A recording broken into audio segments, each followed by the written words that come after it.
Good morning. Nice to see you. And I don't know how many people are on Zoom. 29 so far.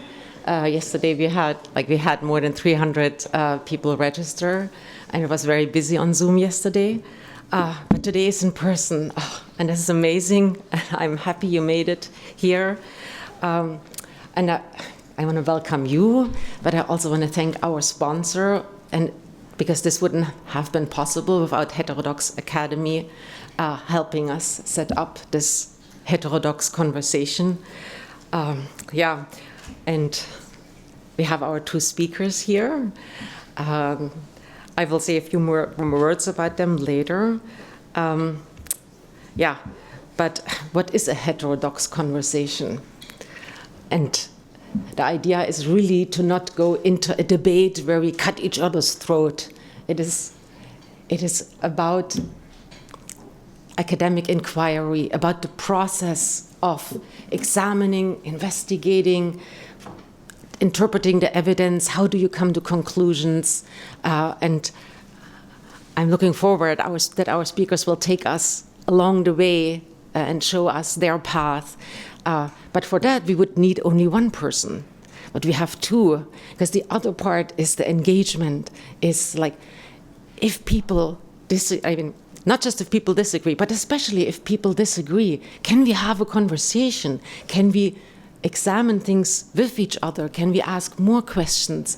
Are we curious to understand?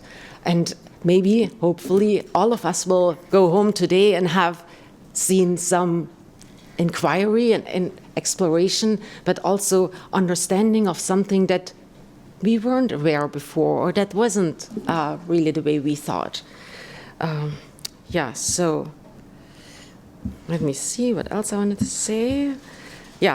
So Heterodox Academy came up with some rules, or the heterodox way. And we have a poster over there showing the way, but I have here a slide, and there it is. And this is kind of a recommendation for our speakers, but for all of us. So when we talk, can we make our case with evidence?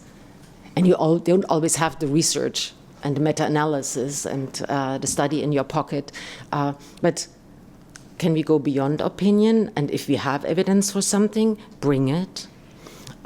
Otherwise, be at least respectful, hear the other person out, like be intellectually charitable. Maybe the other one does have a point. Maybe there is something that makes sense. And maybe I'm not always right, or not 100%, or maybe I could improve, or there is something for me to learn. So can we be a bit humble and constructive?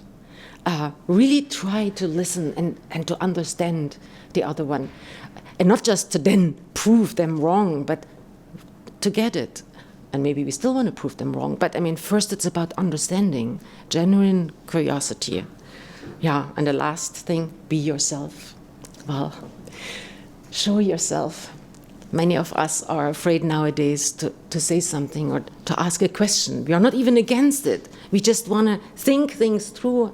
But we're afraid that we are then attacked as a person or misinterpreted as a person.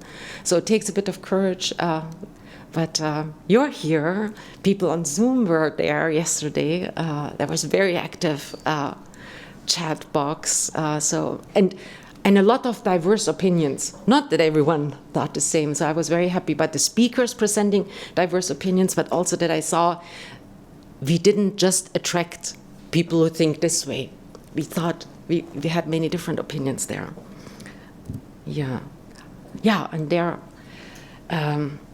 there's a bit more information about how it's supposed to go today. So each of our speakers will present for 15 to 20 minutes their view of the matter. Then there's a second part where the two of them will talk with each other and ask each other questions and trying to bring it a bit further. And then the third part is that we all can engage in the conversation. And we have people on Zoom, so we'll try to take one question from Zoom, one question in the room.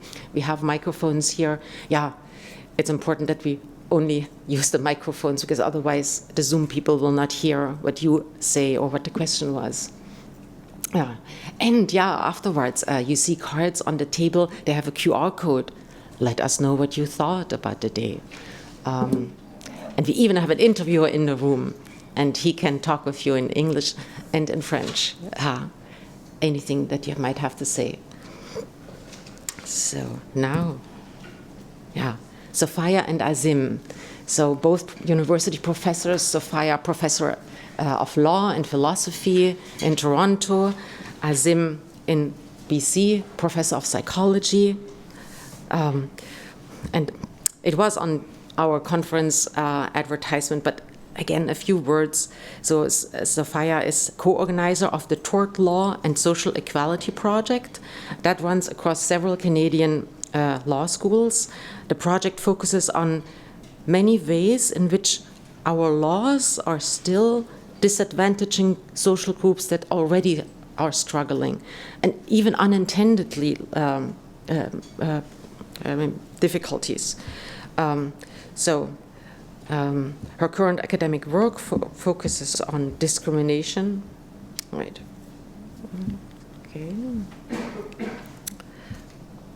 On systemic discrimination, so structural injustices and questions in moral and political philosophy. She has advised organizations such as Human Rights Watch. Her work has been cited by the Supreme Court of Canada. And then she is the editor and books and like a lot of things that you can read about her, and makes me want to ask more questions. Azim, also very impressive resume. He directs the Center of Applied Moral Psychology. His research is focusing on psychology of morality, and then how it relates to religion, politics, technology, and beyond the science. Of course, he has done a lot of scientific publications and presentations, but beyond that, he has also written for the New York Times. He has spoken at the Aspen Ideas Festival, at the TED Conference, and he's teaching a free, massive online open course on the science of religion for the public. I had a quick look yesterday, was tempted to start it, but yeah, he's a fellow of the Association of Psychological Science, and most recently, he was a faculty fellow at the Center for Academic Pluralism in New York. And I think at that point, I would hand it over to Azim.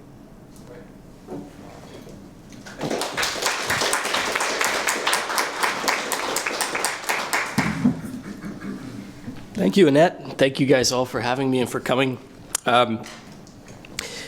Our topic is, what is the proper place for EDI initiatives in Canada? And there's so many different things we could talk about. We could talk about diversity training. We could talk about academic freedom. We could talk about diversity statements. The thing I want to talk about, the thing I was working on at that Center for Academic Pluralism, is on the rationales for pursuing diversity in faculty hiring.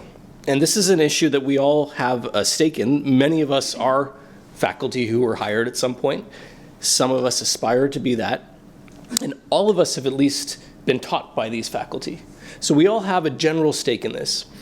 I want to tell you a little bit about why I'm personally interested in this. And to do that, I need you guys to indulge me with a little history of my life. I'm embarrassed to say that this is only my second time on the McGill campus. The first time was 25 years ago, when I was choosing where I was going to go for undergrad. And it was a particularly snowy day here.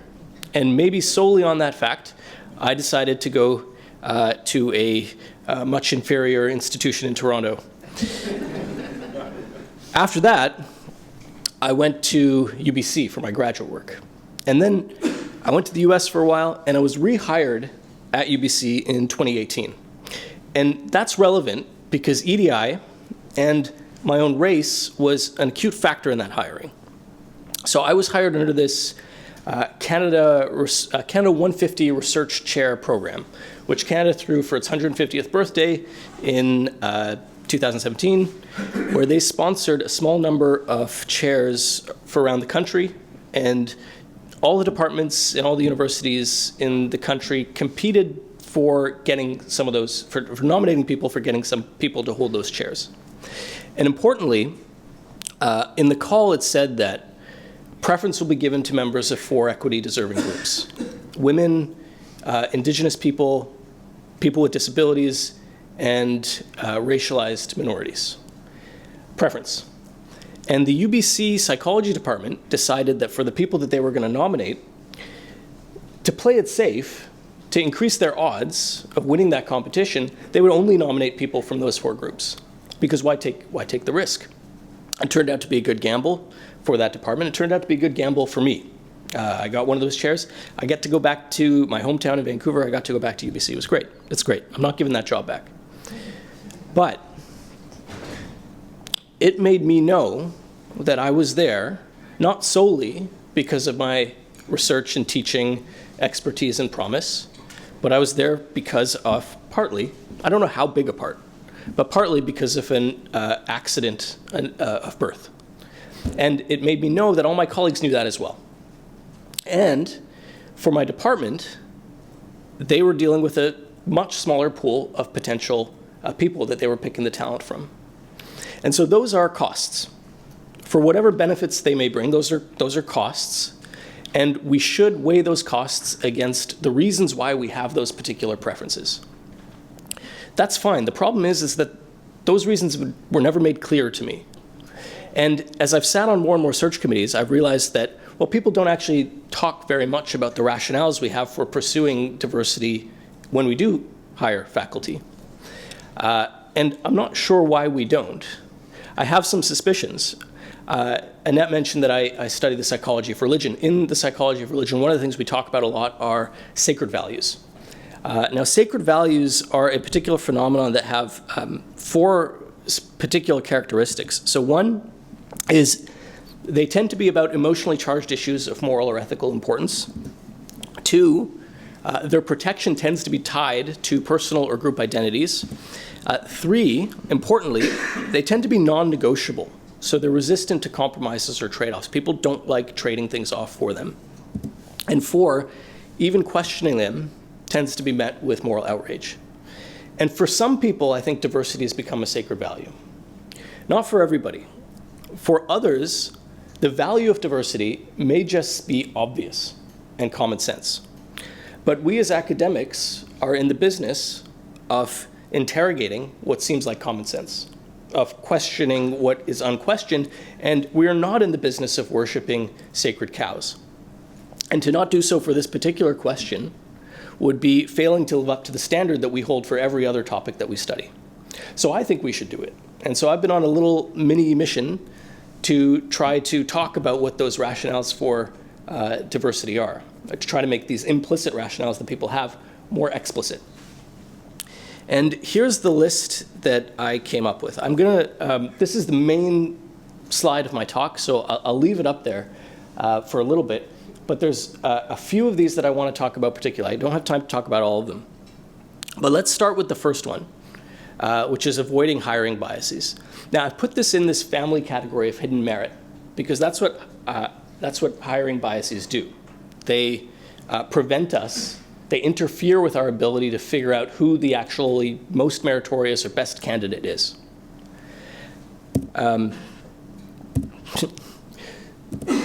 The slides will be a bit messed up, I assure you.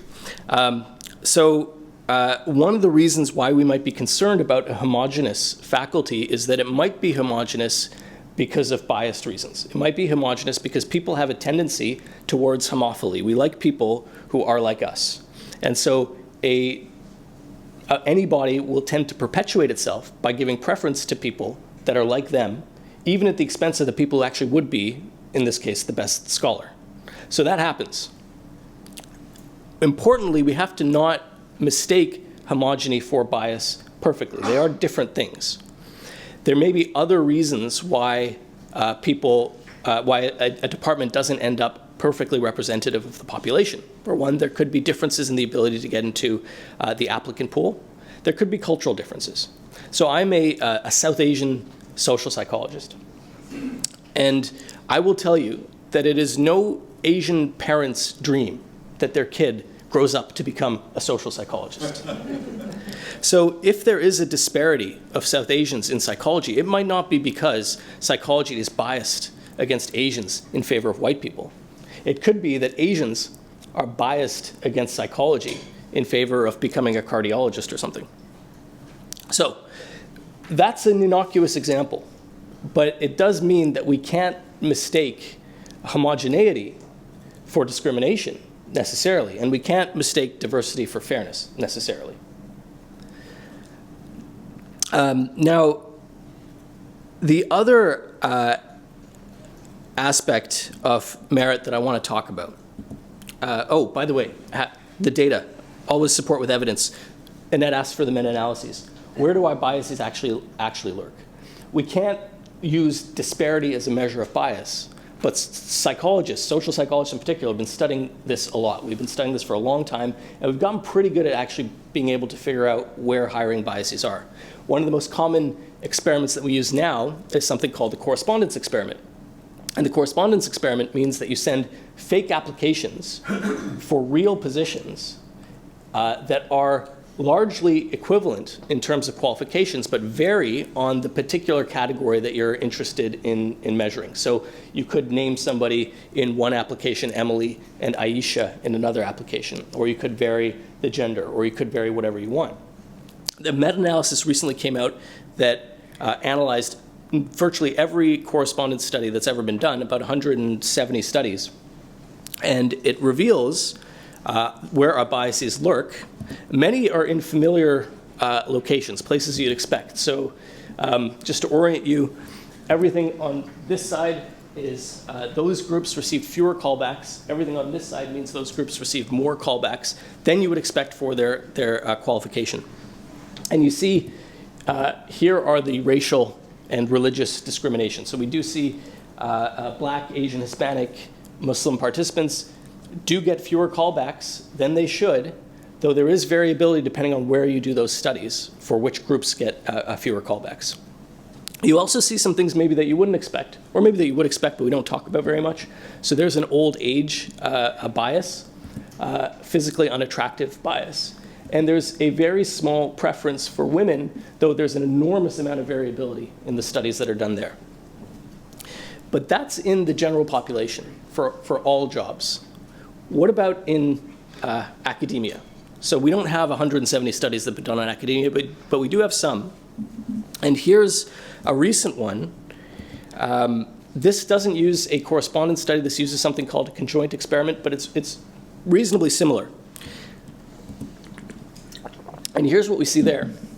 So instead of seeing the racial bias in academia against non-white minorities, we see a preference for non-white minorities. We see, again, the preference for women, and we see these are the meritorious categories of research and teaching. We see larger preferences for those things, which is what we'd hope to see.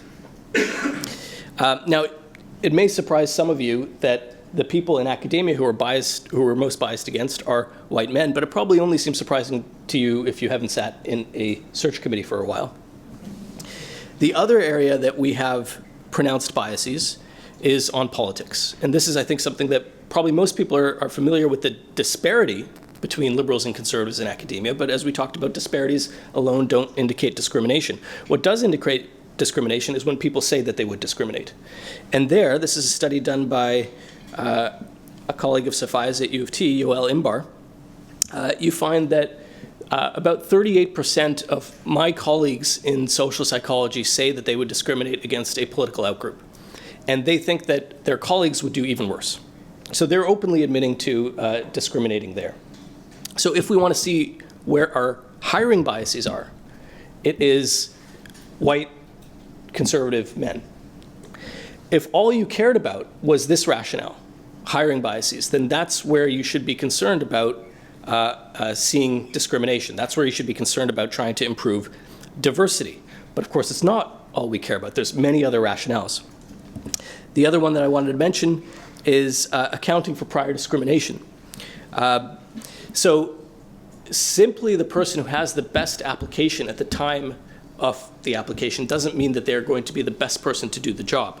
There could be differences in the opportunities people had to get to that particular point.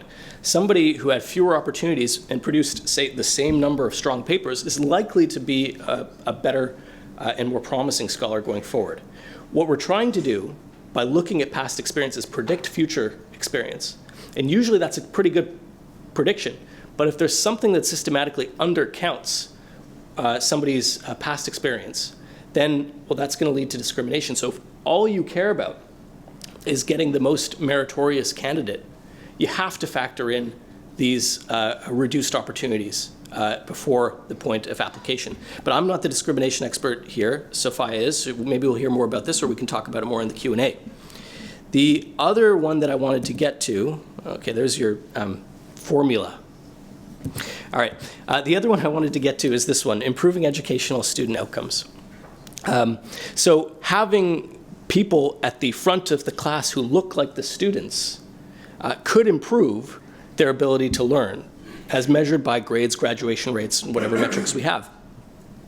And this was one, I will admit, was one of the more persuasive arguments to me before I actually looked at the evidence. Once I looked at the evidence, I found that there wasn't an overwhelming amount of support for this.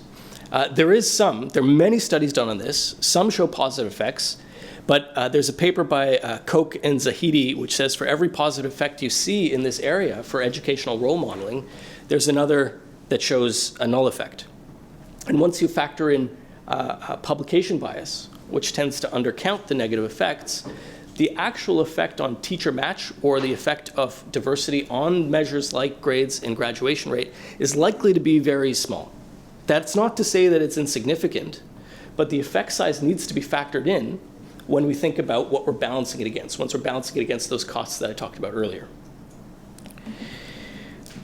All right, so we're now in full-on backlash to EDI territory. There's a backlash to the backlash. And I think that this is very unfortunate because I don't think that there are many better answers on the other side of the pendulum. I think that the sort of censorious laws that are being passed in Texas and Florida are just more of the same top-down imposition of political agendas, just ones on the other side. I don't think there are many answers to be found there.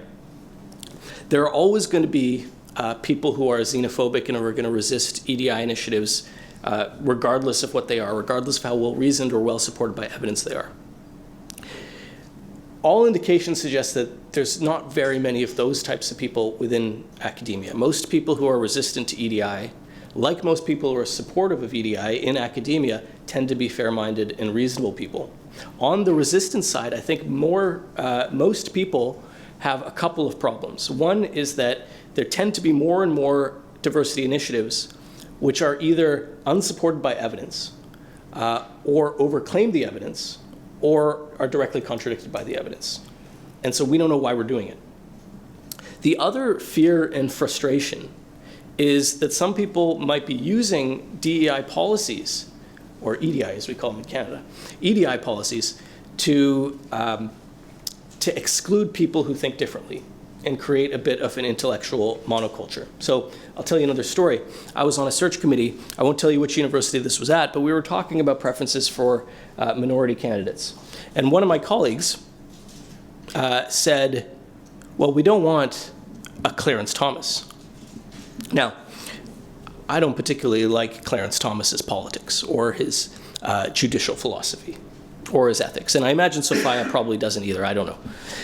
But Clarence Thomas would have added tremendous diversity to our department on almost any dimension, not least because he's not a psychologist at all. That would have been great. And he also would have added benefits along all of those diversity rationales, almost all of those diversity rationales that I showed. So why didn't people want him? Well, it goes back to that homophily point. People want to stack the deck for people on their own side. And that's a natural tendency. It's an understandable one. It's just one that happens to be antithetical to the mission of the university. I think that people who are reaching for an intellectual homogeneity are doing it to make their lives better when we need to be making our lives worse. we need to not only tolerate people with different views, we need to not only tolerate people we don't like, we have to go out and hire them. We need to make our lives harder for ourselves by having people who are going to frustrate us and challenge us. Because ultimately, these jobs are not really about us at all. They're about what we can offer society. And I think we offer society the most when we create an open academy that, in the words of Jonathan Rauch, protects dissent rather than protects us from dissent. So I have a 1.5-year-old son, and 16 years from now, he's going to be standing right here on some snowy day, and he's going to be wondering whether he should come to McGill. And that gives us 16 years, I think, to improve the EDI system in our universities, and I think we can do it. And here's how I would do it. So 4 principles. The first one is be honest about the aims that you have. So if your rationale for pursuing diversity in faculty hiring is something like social restitution, let's say that, and let's talk about it. 2 and 3. 2, be rigorous in evaluating how they achieve those aims. So academics occupy an important space in society. And it's because we have expertise, but that expertise only has credibility because it rests on rigorous methods and evidence. And if we relax or throw out those standards in the pursuit of activism or in the pursuit of a sacred cause, then we also throw out our expertise and our credibility with them. We shouldn't do that. We have a credibility problem as it is. So 3, be open about the trade-offs. Diversity and inclusion are very important values, and maybe equity too, depending on how we define it. Well, we can talk about that. But so are things like fairness and autonomy and freedom and truth and openness. Those are all also good values. And these aren't always at loggerheads. Often these things will be aligned, but they won't always be aligned. And part of being a grown-up is recognizing that you have to make trade-offs and compromises between different values that you're interested in. And all those trade-offs and compromises involve loss. We can't always get what we want. And then finally, we ought to, instead of trying to insulate ourselves in orthodoxy and protect ourselves from dissent, we should try to do the same thing that we do for all our other topics to this topic. We should expose it to the strongest criticism possible and then use our arguments and evidence to persuade.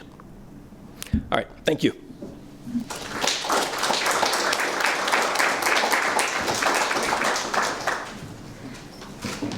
Come.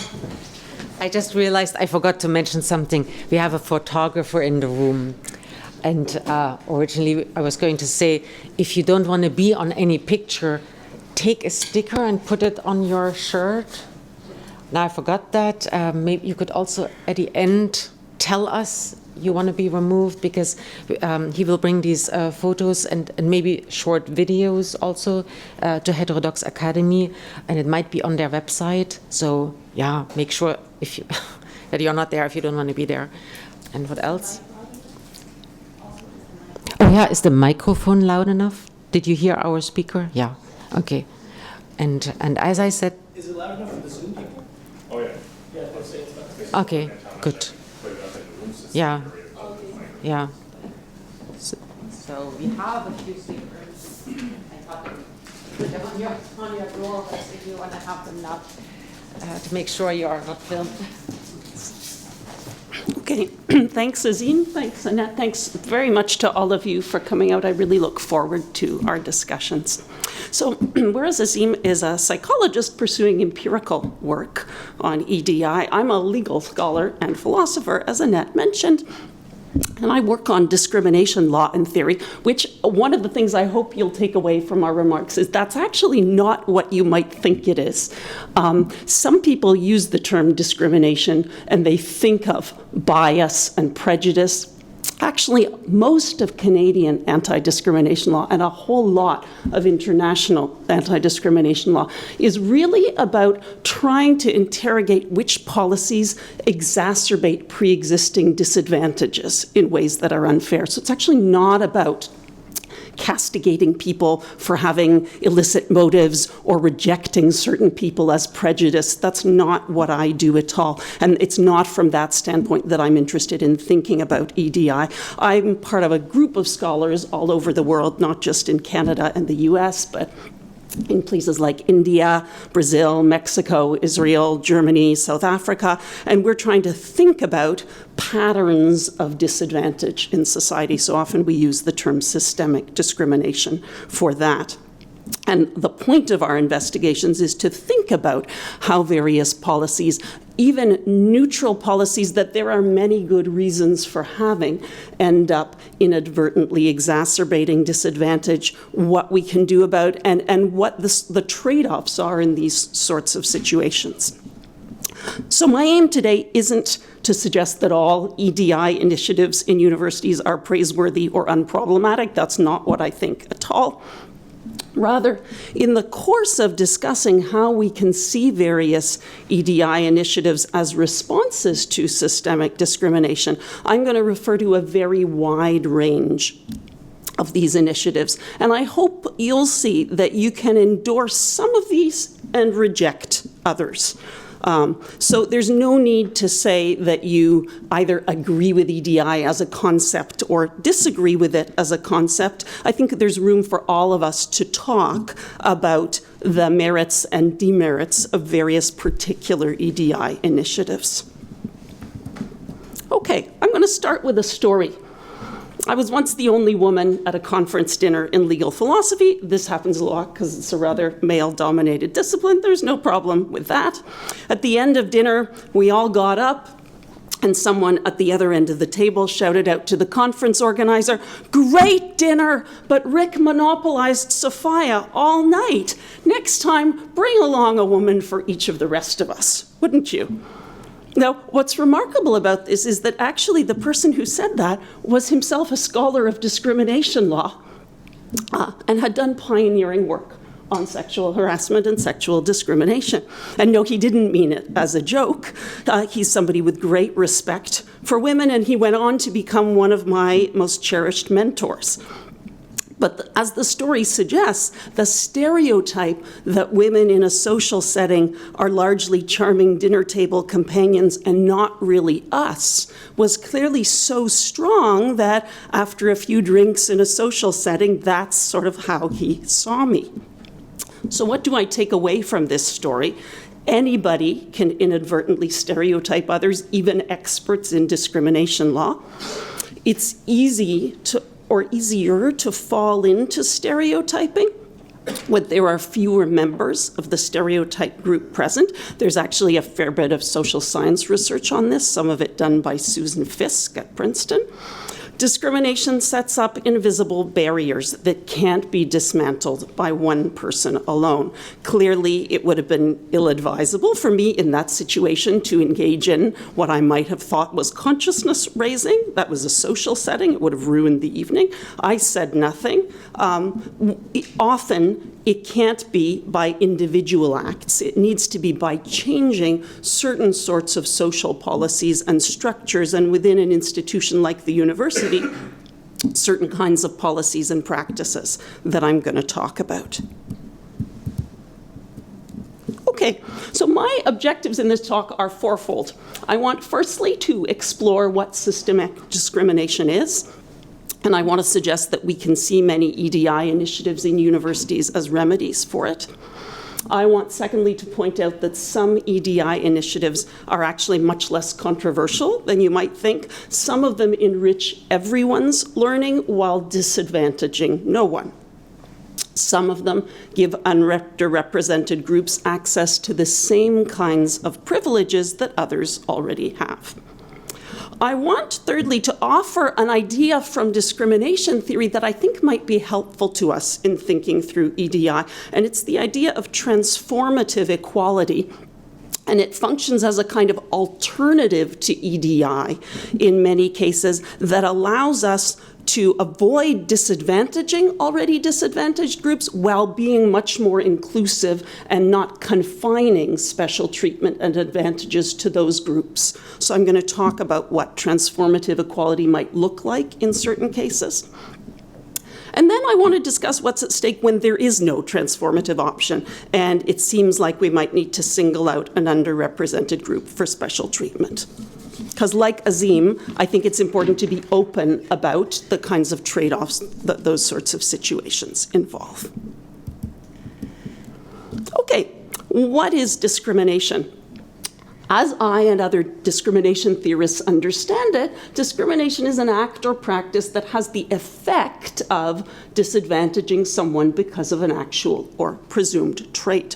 Much of my work has argued that discrimination wrongs people when it contributes to their being second-class citizens in their institution or society, rather than the equals of everyone else. And I argue in a lengthy book, most of which I will not repeat before you now, but you can take a look at it if you're interested, that we have a right, as against our governments and institutions and even fellow human beings, to a certain kind of social standing equal to that of others. And I also argue that Canadian universities have an obligation as institutions that control access to an important public good, that is higher education, to distribute that good in ways that don't perpetuate an underclass. So I'm thinking of discrimination here as disadvantage that accrues to an already disadvantaged group in the kind of way that ends up leaving them as second-class citizens. And it's important to note that not all disadvantage does this. So my claim isn't that all disadvantage is bad. Lots of disadvantage is an inevitable byproduct of just living together. And so one important question I think we need to ask when we think about certain kinds of disadvantages and ED policies that attempt to rectify them is this the kind of disadvantage that risks creating an underclass or not?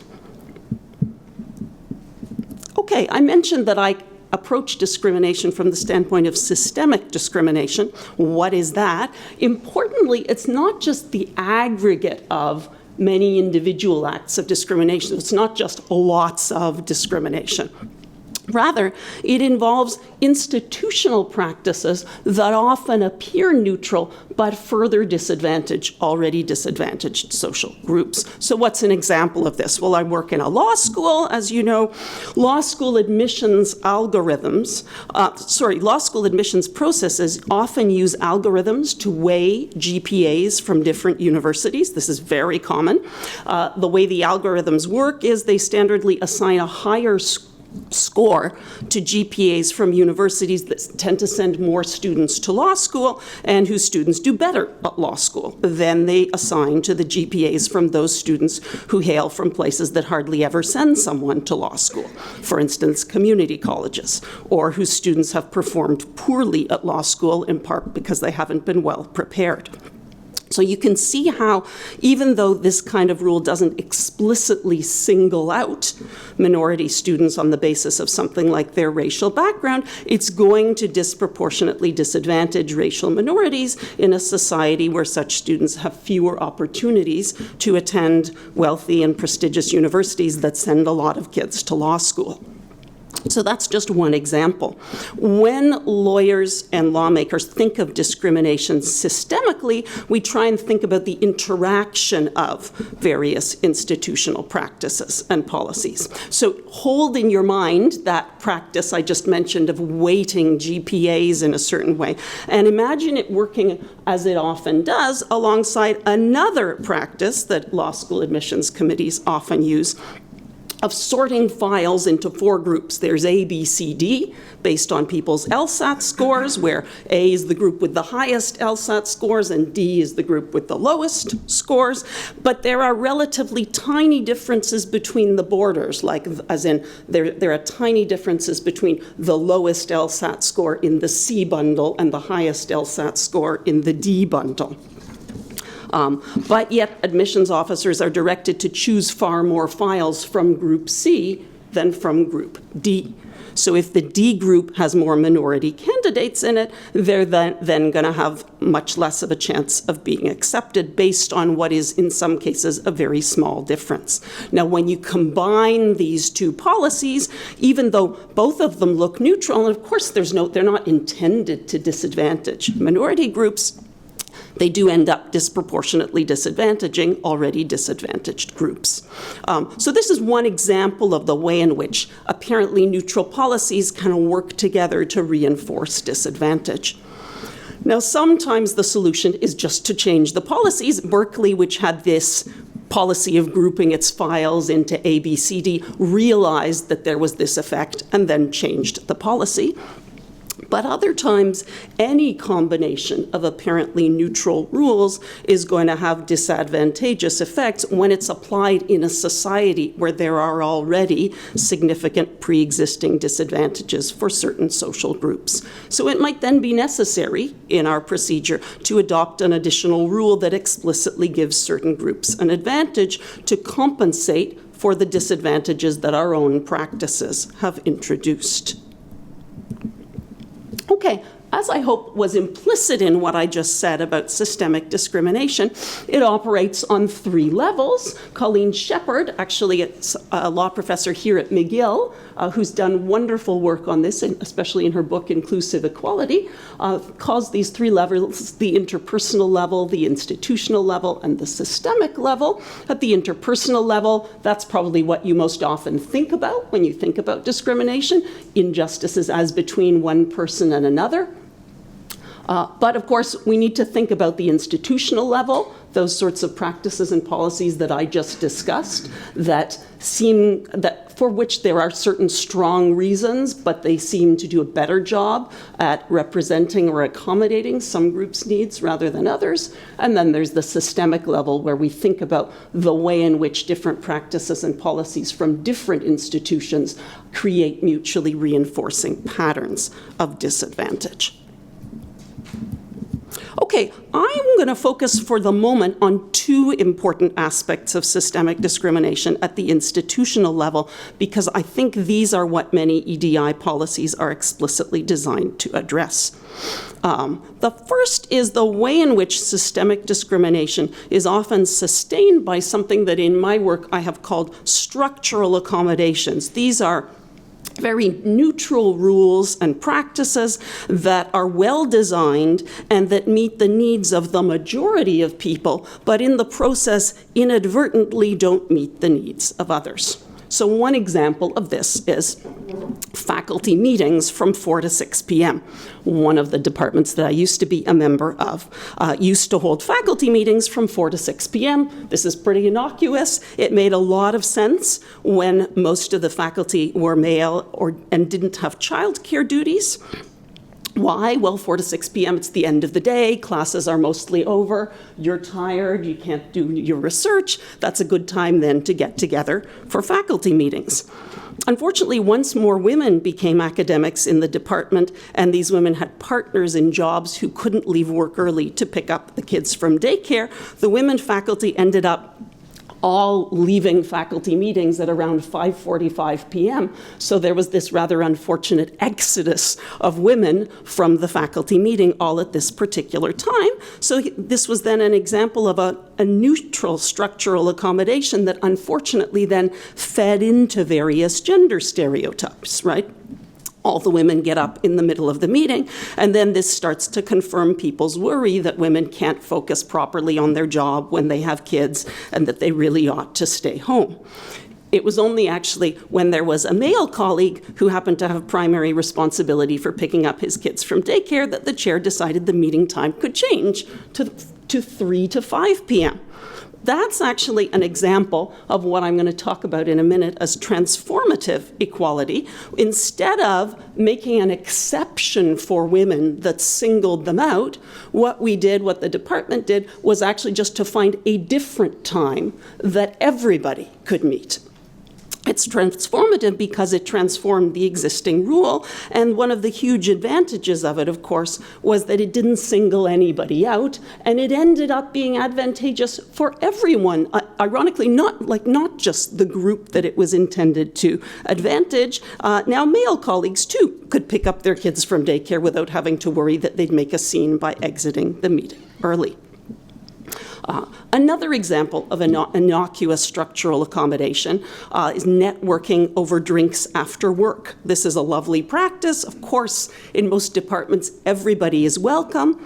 But if there's a woman faculty member from a culture where women don't go to a bar with a bunch of guys, or someone of any gender who has extensive caregiving obligations, not just, say, their own kids, but elderly relatives or other family members who rely on them, they're then disadvantaged because they can't engage in that kind of networking.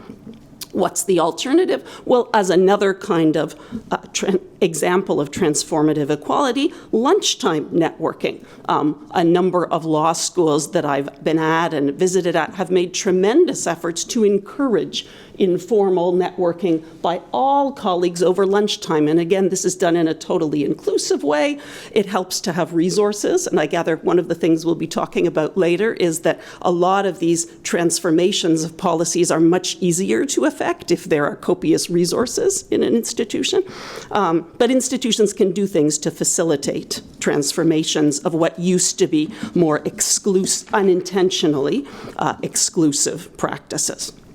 Now, one thing I want to mention here, and I'm happy to talk more about later, is that the point of my calling these things structural accommodations is to note that even though they look neutral, they actually already accommodate certain people's needs rather than others. I don't take that to be inherently objectionable. Obviously, it makes sense to adopt policies that at the time serve the needs of most of the people in the room. But what it means is when we start to see certain things as structural accommodations, we can see that certain people's needs are already accommodated. And then we need to ask, all right, who are the people whose needs aren't accommodated? And how can we try and recraft our policies so as to take them into consideration too? So when you look at certain existing policies as structural accommodations, you're more likely then to see the requests of excluded groups not as requests for special treatment and extra benefits, but as requests for access to the same kinds of privileges that others already have. So I think it's important to ask, when you see certain kinds of EDI initiatives, for instance, special mentorship programs for PhD students from underrepresented backgrounds, is this a response to a structural accommodation in situations where more privileged groups already have the good in question, and we're just trying to make sure that underrepresented groups have access to it too? Now, that obviously doesn't end the discussion. There's lots of room to ask, is this the best way to deal with this problem, or should we try and use transformative equality? Is there a possibility of, for instance, expanding our mentorship programs so that everyone who needs a mentor or wants a mentor can have one? Those are questions that we need to ask. Okay, also at the institutional level, another feature of systemic discrimination that I think is relevant to EDI that I want to call your attention to involves the persistence of certain stereotypes. My colleague Rebecca Cook has done a lot of work, not just in her book, but with a lot of different international human rights organizations, on thinking through stereotypes and on the importance of naming and identifying them. The term stereotype was actually coined by a French printer in 1798, and it was used to describe a method of printing where a cast metal plate was used to make a number of identical copies of something. So a stereotype, in a sense, is a generalization that treats members of a group as though they were identical copies. As we think of it in law, it's a generalized view or preconception of the characteristics possessed by or the proper roles for a certain social group. Now, a lot of recent work in philosophy and law has gone into showing how certain stereotypes become embedded in institutional policies and are used to rationalize certain policies and practices even when we don't voice them, and end up then misconstruing and disadvantaging certain groups. So one stereotype that I put on the PowerPoint that's at work tacitly in many university departments, where women faculty are channeled into nurturing roles like the dean of students or the associate chair in charge of teaching, but not encouraged to occupy leadership roles at the top, is the stereotype that women are somehow inherently more nurturing than men and less good at aggressive negotiation and leadership. I hope you'll note from this that the sense in which stereotypes are problematic to me is the sense in which they sometimes get baked into certain practices and unquestioned. And Azim and I can talk about this later, but I think this is one of those places where we're in agreement that it's one of the benefits of looking at particular EDI policies and at the rationale for them is that it will help us question what might otherwise be unquestioned stereotypes. Often, stereotypes portray a certain group in a monolithic way, failing to see differences within the group and failing to consider what we call intersectionality, so ways in which multiple traits of a person can intersect and shape their experience and lead to subgroups that are quite different within a larger group. This is actually very important for us to bear in mind when designing particular EDI initiatives. So for instance, when we think of how to design a mentorship program for Black students, we need to be very careful not to have in our mind some image of the stereotypical Black student, for instance, some image of Black students only as young, and to ignore the needs of mature Black students, or to ignore the needs of mixed race students. And it's sometimes the case that in order to eliminate stereotypes and to really see intersectionality, we need a critical mass of certain groups among faculty or among students. So this is often one of the points of temporary quotas.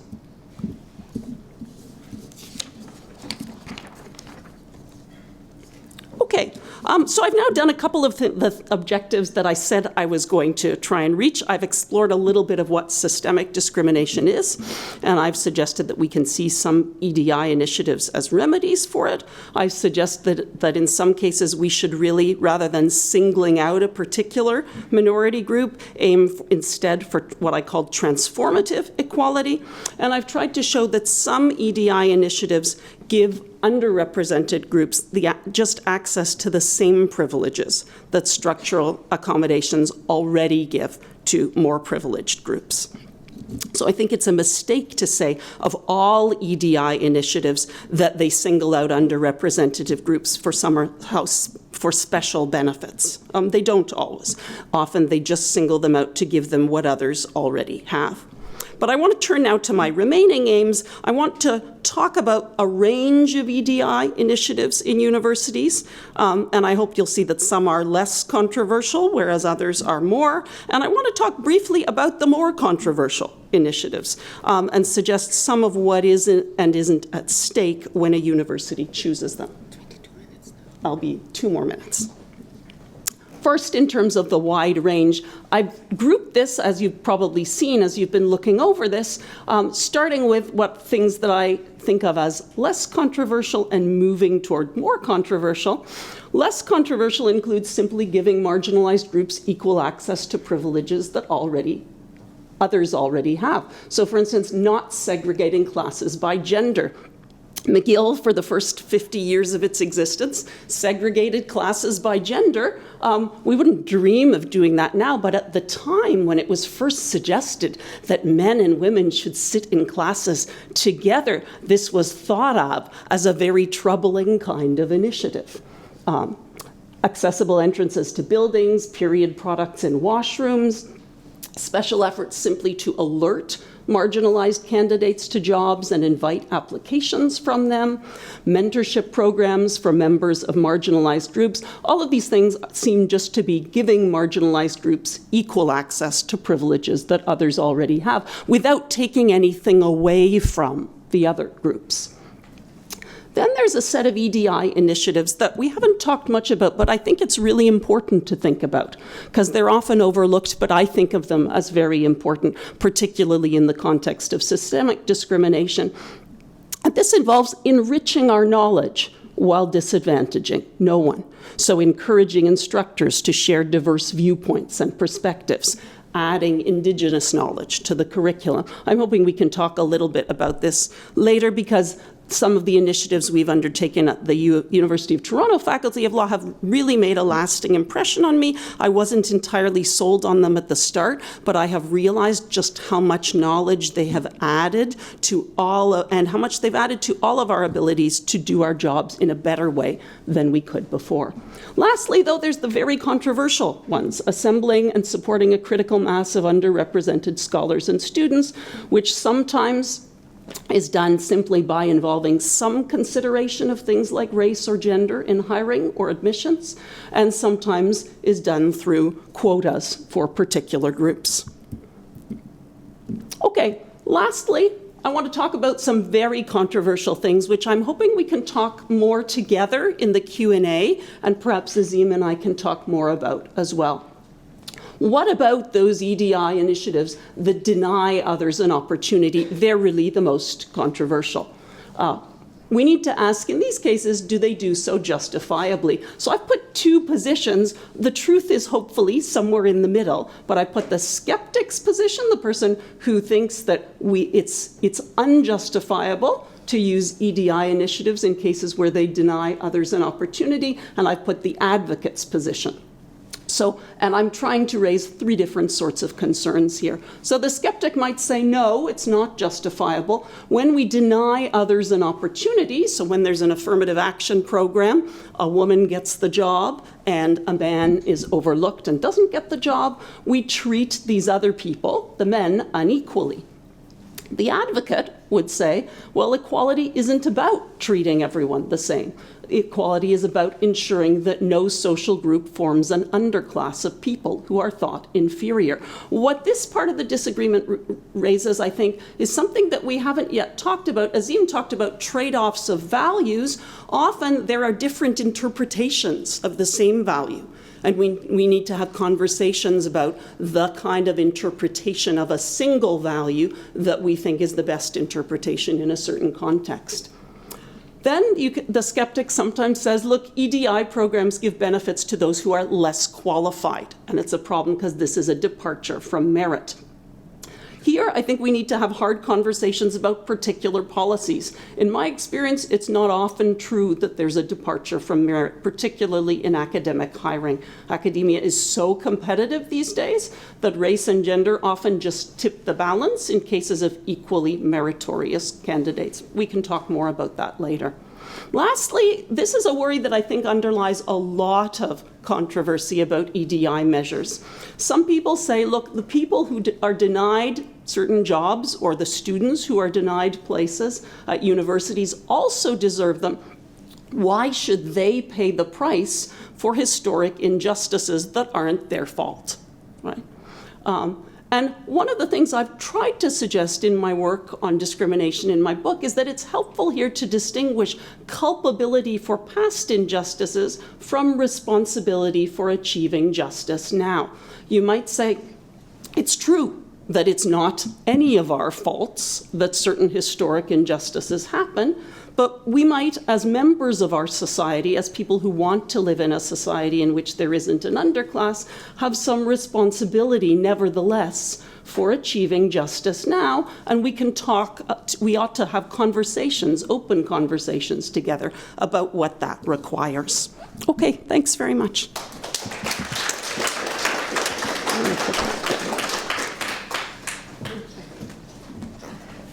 Well, thank you both very much.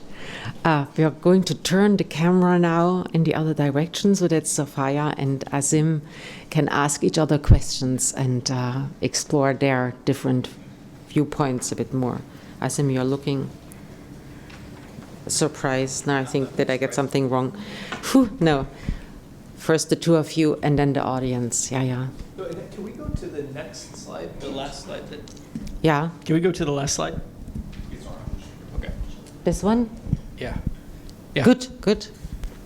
Okay, Sophia, that was wonderful. I really like that. I like especially this focus on, which is your main focus on structural discrimination, because in a way that's, I think, a personal blind spot for me. I think it's a bit of a blind spot for my field as well. We're focused on psychology, and often that means that we focus on the psychology of an individual person. mainly, I think, because it's so much easier to measure, right? The challenge psychology always had is how do we make something that's abstract and large and complex and make it measurable? And we've many ways of measuring particular attitudes, explicit, implicit, whatever. It's much harder to do what you're trying to do here, which is to measure these types of systemic discrimination things. So I'm glad that you have all these people who are doing it, because you come up with all these observations, which, as you point out, they cost no one to fix. And so those seem like the low-hanging fruit that should be scooped up for our EDI initiatives. I love that. One of the other, there's so many different directions we can go. Maybe we start just with this one because of its the most recent thing. And I was thinking we could start with the second one here. Because on the one hand, I feel, I've seen much more than just tipping the balance in terms of these different identity characteristics. And if you look at a lot of Canadian job ads these days, they're not tipping the balance. They're directed hires. They're not just preferential hires. They're targeted hires. So everybody is excluded except for members of a particular group, or in some cases, members of those particular groups are people who study those particular groups. And so I think that maybe in practice, it's a little bit idealistic even for the advocate position. On the other hand, I think that in those types of cases, there are actually a lot of rationales, and I laid out a number of them briefly, as to why it is worth counting those types of things. And merit is a complex category because we have traditional metrics of it, but they don't capture the things which academics really offer. So, for instance, I did a podcast for HXA recently, and I mentioned that if all we were trying to do is hire the people with the biggest IQs for academia, we'd end up exclusively with engineers and physicists. And if all we were trying to do is hire the people with the most citations, we'd end up exclusively with biochemists who study protein folding. But that's not what we want. Of course, we want a diversity of views and disciplines and all that kind of stuff. So I'm just going to open that up as an area of conversation about merit and the trade-offs that we have for it. Thanks so much, Azim. I think you're quite right. There are lots of issues to be discussed here under the heading of merit.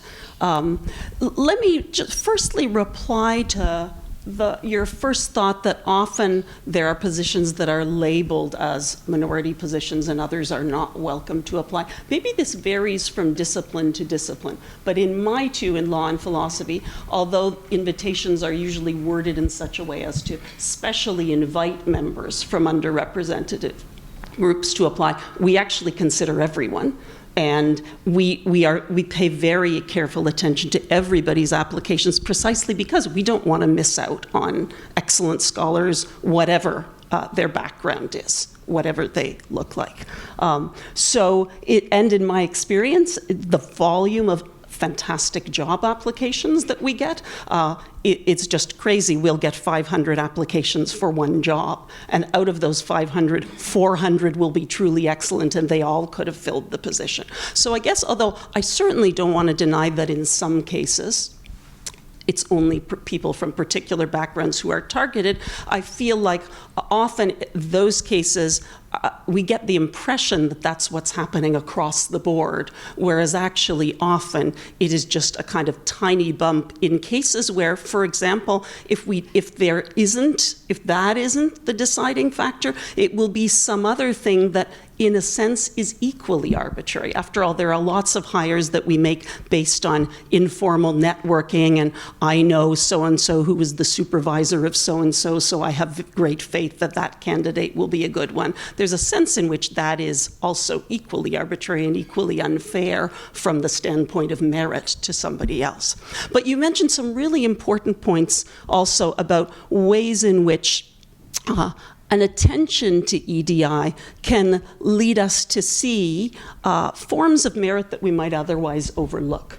And I think I think here I really agreed with what you said about the importance of thinking about diversity and thinking about why we value it. And maybe could you expand on that with respect to merit? What is it in your view that if we value diversity and we think that that adds something to our understanding of the merit of various candidates, what does that add? How could we articulate that? Yeah, great. So if of the 10 different rationales that I put up, I think personally for me, the most convincing one is the one about raising different questions, which is I think something that you alluded to as well in one of your slides. There's a good example. So Du Bois writes about this, that when the introduction of black sociologists happened, all of a sudden the questions about race, which is something that sociologists had talked about, shifted in a very important way. When sociology was exclusively white sociologists, the gaps between blacks and whites were explained in terms of what's going on with the blacks. When black sociologists came in, they could say, well, hold on, what's going on with the whites? There was a shift in the burden of who is being explained about. And then you have millions of examples of this. When there was more women medical researchers, all of a sudden there was a lot more attention and knowledge of aspects of the women body that were prioritized, and things that, again, blind spots that male researchers, as devoted as they were to their craft, they weren't considering. In my field, I alluded to this before, there's been a big discussion about liberals and conservatives, and because of the imbalance of liberals and conservatives, oftentimes when we're trying to understand liberal and conservative differences, we do the same thing as those white sociologists did before, which is we'll say, well, look at these differences, what's up with the conservatives, right? Once you have conservative psychologists, you could say, well, maybe there's something going on, maybe there's something peculiar about the liberal mind as well. So in that sense, raising different questions, I think, adds a lot. In the same way, just on a microcosm, as having different disciplines adds a lot. We're tackling different topics, and it's better off that we have maybe less just intellectually stellar people studying different questions than having more intellectually stellar people studying the same questions. And so in terms of what merit is in that case, it's, I guess, merit as to what the academy serves for society. We serve more if we have more questions asked, than if we have fewer questions asked, just really, really, really well. So can I jump in there? Because I think that really resonates with me. I think it's absolutely right that you used the word helping people pass their blind spots. So we open up our perspectives, we can open up our vision to things that we were completely unaware of. One example of ways in which hiring Indigenous professors to teach courses in Indigenous knowledge and the law at the University of Toronto has vastly opened up my understanding of the law, is that as professors like John Burroughs have taught, often for Indigenous peoples, language is more about verbs than about nouns. And many Indigenous peoples don't think of the law as a noun, as a thing hanging over you that constrains you or prohibits you from doing things. Rather, they think of lawmaking as a process in terms of a set of verbs. And John likes to say that if he hopes his colleagues and his students if they only take one thing away from his course on Indigenous peoples and the law, it's that even they too can think about law as a process, something that we're all actively engaged in together. And that kind of thing really shifted my paradigm, learning about that and learning about it with respect to particular Indigenous traditions, not just as an abstract thing, that we can actually think about this as an enterprise that we're doing together, as opposed to just a set of regulations hanging over us. So that's another example, I think, of those sorts of paradigm shifts where we didn't even realize we had a blind spot, or maybe it enabled us to think of it opens up a whole set of questions that we didn't know existed before. And I think where you and I both want to say, not just that they're different questions, but that being able to ask those questions makes our research better. Absolutely. I think just going back to psychology, again, it seems to me that there's been three big movements in the last decade in psychology. One has been the open science movement. Jessica Flake, who's here, has been a leader in that.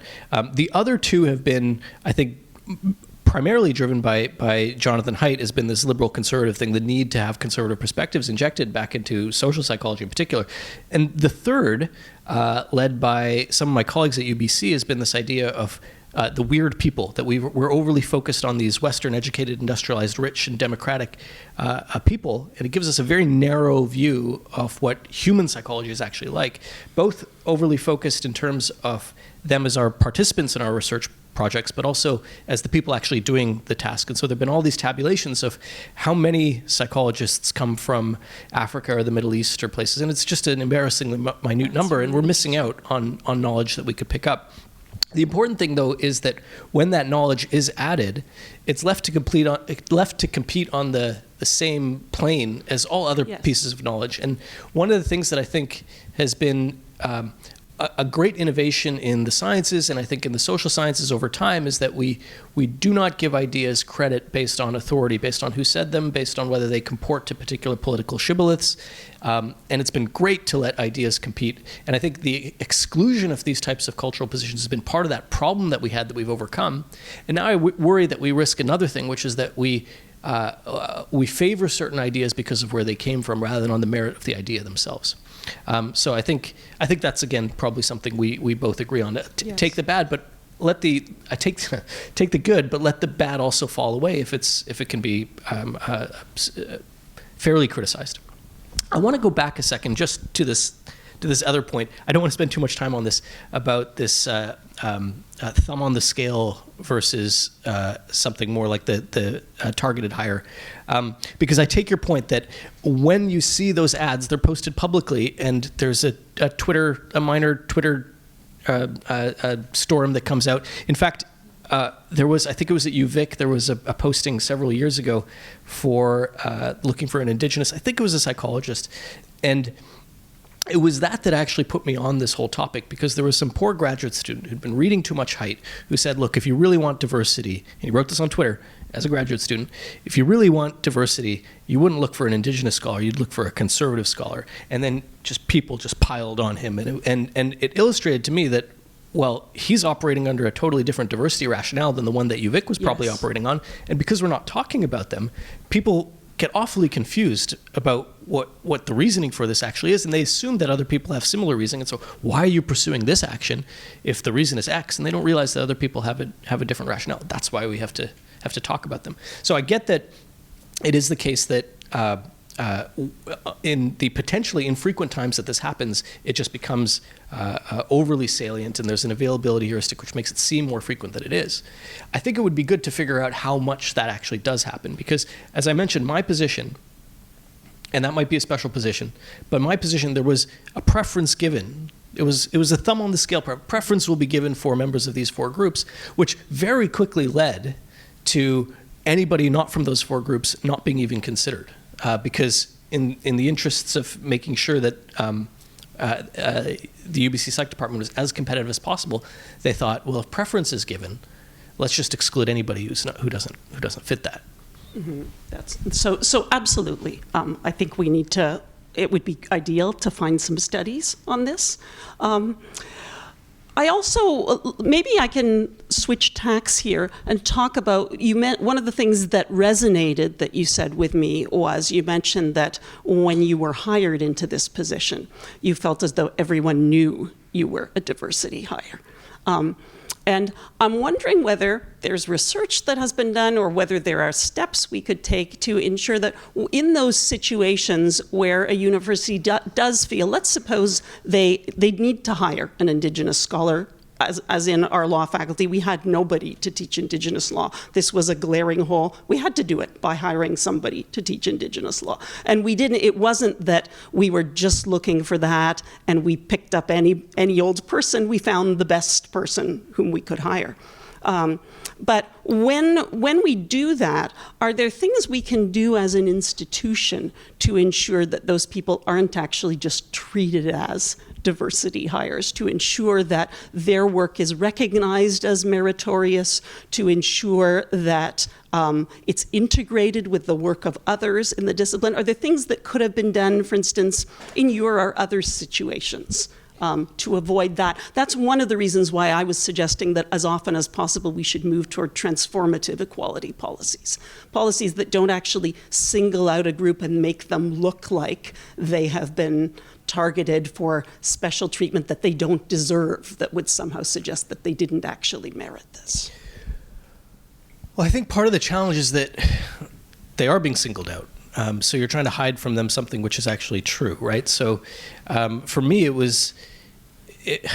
I talked about this with some of my colleagues who are closer friends to me, and they tried to disabuse me of this. Oh, you would have made it had it even been everybody involved, and maybe that's true, but I'll never know. And I know that they're trying to downplay the effect. I mean, I have no idea how big the effect actually was of that. I have no idea whether I would have been able to outcompete the white men who could have been included in that applicant pool. I think I might have been. And that would have been nice to have been to know that I made it on my own record. But maybe I wouldn't have been, and then I would have been stuck at UC Irvine forever. Terrible place. It's not a terrible place. The weather's lovely. But one approach to this that I think has been shown to ease that effect is cluster hires, which is that instead of hiring just one person, you hire a number of people from that group, and that has a number of benefits. So there is this research on something called the diversity hump, which is that teams that get slightly diverse actually encounter a lot of coordination challenges. So their performance goes down for a bit once you reach some small level of diversity. Problems go up. And a good way to understand why that's the case would be that you are straddle disciplines. I think anybody here, how many people here have done interdisciplinary work with people from some discipline way outside of what they do? And those people will know that it's difficult, and it's difficult because you bring different cultures really with you, but you have different assumptions, you have different methodologies, you have different jargon. And when those situations work out, it can create really great research. But you have a survivorship bias there. You have there's a graveyard of littered attempts at interdisciplinary projects which never worked because those challenges were hard to overcome. What the research on the diversity hump shows is that that's a problem when you have a small amount of diversity. Once you reach a large amount of diversity, then those problems seem to go away. So the solution to the problems of diversity often is more diversity. The challenge with that, though, of course, with these cluster hires, is that we're often dealing with not a very large a pipeline, not a very large applicant pool to begin with. U of T can probably get the best people, and probably several of the best people. But if every university in Canada is looking for the best Indigenous social psychologists, there's really not that many to go around. For many reasons, not least of which it's a small percentage of the population. Yeah, which touches on this issue that I mentioned, that very often it's easier to come up with satisfactory solutions if one is an institution with a lot of resources. Yeah. Okay. What else do you want to talk about? Well, I have some questions for you. So we talked a little bit about this point on my slide to do with merit, but I am really interested by your research into psychological studies, and I'm wondering if you have any general things you could share with us. I share your thought that it's really important to talk openly about the rationale for various EDI measures and to look at hard evidence about their success. My difficulty is that I come from a field where, as you mentioned, when you start thinking about systemic discrimination and ways in which various institutional policies interact, it's very hard to actually measure the effect of each of those policies. I'm sure there are some sociological studies that do it, and in fact, a lot of the legal research that we are doing is supported by some such studies. But at a certain level of generality, especially once you get to the systemic level, it's just very hard to provide that sort of concrete evidence. So you feel sometimes like you're feeling around in the dark. Mm-hmm. If we start thinking about things at an institutional level and thinking about particular policies and trying to measure their effects, what would be the role of psychological studies in helping us get hard evidence about various EDI initiatives? Yeah, that's a tough question. I wish I had a better answer for you. I wish that was something that I'd gone back after our dinner last night and researched a little while, so I could give you some studies. I don't know that literature all that well, so I don't think I'm the right person to ask. I would not be surprised if people have made very good attempts at doing this. Psychology is very concerned with these issues, and people can be very creative with the ways that they look at it. The other discipline to look at is probably economics. So when I was doing my research for this project on rationales, it took me into a number of different disciplines. And I often found that the economics work was of the highest quality. There's something about the methods that economists use which force them to be often extremely creative in trying to figure out how to measure something which is otherwise very difficult to measure. So maybe that's a place where you could look. That's great. And sorry, I don't have a better answer for that. Maybe we can talk about some other EDI initiatives. Obviously, affirmative action and hiring and such are among the most controversial, but they're also among the most discussed. And talking only about that, I feel, although it's very important, can sometimes give the impression that once we've hired people, we're done with EDI in a university. And whereas actually, once and you've probably found this as you make your way through the university as a faculty member, there are lots of places where I feel particular groups are being disadvantaged and nothing is being said or done, which in turn then starts to make the excessive focus on diversity in hiring look a bit tokenistic, look a bit like it's a kind of virtue signaling, because once we get diverse people on our faculty, we often don't do enough to support their work or to remove various policies that function as barriers. So maybe we can talk about, are there other sorts of measures that you have come across, maybe not measures that are explicitly labeled as EDI, maybe instances of what I was calling transformative equality, that are successful in pursuing what you might think of as the more important rationales for diversity or for nurturing diversity among faculty without having some of the more negative effects. Yeah, can we, Wadia, can we go back to the previous slide here? Oh. Thanks, Annette.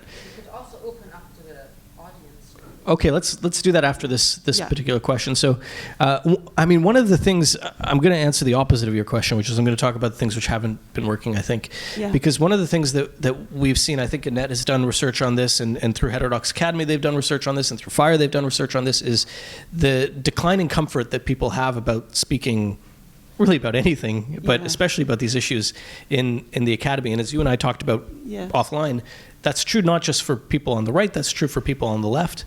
Yes. And so there's something about the conversation that we seem to be having about EDI which is leading us in the wrong direction on that, especially if one of the goals is more open inquiry, more diverse views being permitted. It seems like we're allowing more different people in, but then all the voices that they could be bringing get squelched as a result. So I think it's really important to figure out what we're doing wrong there, and maybe look at some initiatives by which we can have these well-intentioned initiatives without the negative consequences that they have in terms of open inquiry, because I think that's a terrible thing to lose in academia. It's the one institution we've carved out in society which is devoted to ideas, and if we lose that bit of academia, then we really lose what I think makes it special. On my list of rationales, I did include, in the very last one, is institutional signaling. And you mentioned virtue signaling right now. I hesitated about putting that institutional signaling one in because I think it's so easy to dismiss as something that is either grandstanding or hypocritical, but I think there actually is a place, a meritorious place, a good place for institutional signaling, which is that we do rely on the beneficence of our society, and we do serve our society as an institution. We should reflect it in some degree. We build our credibility with the society the better we reflect it. And I think that that's true both in terms of the different identity groups that we talk about in EDI, as well as the political groups that we've been talking about. And I think that if you look at it, we're very unrepresentative on a lot of these EDI measures, a lot of measures related to, we're actually pretty good on gender now, actually, but we're still way off on race. We're also way off on religion. We're way off on politics. And we've been seeing the credibility of higher ed diminish, partly because I think people see us as a out-of-touch bubble. I think not necessarily incorrectly. There is some ways we're always going to be different, and some ways that we should always be a little different. But we've been hemorrhaging credibility, and I think that that's the thing which brings me to this topic more than any other, which is that the only thing I could see as an existential threat to higher ed is this diminishing credibility we have with our larger society. That's very interesting. I think I agree with both of the points you made there. The one being that we need to be careful that we're not just using language in such a way as to virtue signal, because that loses credibility. We're supposed to be an institution that's focused on knowledge and on education in the broadest sense, and suddenly it seems like certain things can't be discussed. But also the idea that there are beneficial ways in which to signal that you are welcoming to a diverse perspectives, and to students who may be unfamiliar with academic discourse. It's still the case that at the University of Toronto, the majority of students I teach, many of them are first-generation university students. And we have to recognize that, and I want them to feel that in many ways this institution is their home, and that they're speaking a language they can understand, and that they don't feel censored when they speak in class. Yeah, thank you both. I am also curious, is there something about which you disagree? I heard a lot of agreement, and it is good. Maybe if you can have a little moment of reflection about something that you disagree about, in order to further explore. But for everyone in the room, I thought if we can take 1 or 2 minutes and each reflect, like maybe take a piece of paper, we have some papers, write down a thought, a worry, a comment, or a question. Maybe that will... Okay, well, I can go on a couple topics, which I think maybe we'll have some disagreement, or at least you might be able to tell me some stuff that I'm not thinking of. So the first letter in EDI is the E, and that's for equity. It's not for equality. And I know that equity is defined in different ways. You probably know a lot about this. Equality, equity, transformative equality. What's the difference? When are those in conflict, and what's actually the most desirable thing here? So that's a great question. I think equity is used in a variety of different ways as well. So to be honest, I am not an expert on that. Sometimes it just means giving everyone an equal chance. Sometimes it means not perpetuating unfair social classes or unfair social hierarchies. And those things can actually sometimes come into conflict. Sometimes in order to rectify the existence in society of an underclass, you need to label certain positions as, positions where we're only going to consider women, or some people have argued, and then you don't give other people a fair chance. So that might be a place where those two things came into conflict, and where that would be one of those places I was talking about earlier, where you might need to think about which understanding of equality is more important to us in these circumstances. One thing that is just occurring to me now, I don't know if it's a source of disagreement between us, but I think certainly we don't need to think that these sorts of trade-offs, either between values, justice, truth, fairness, or within a certain value, about how we interpret equality.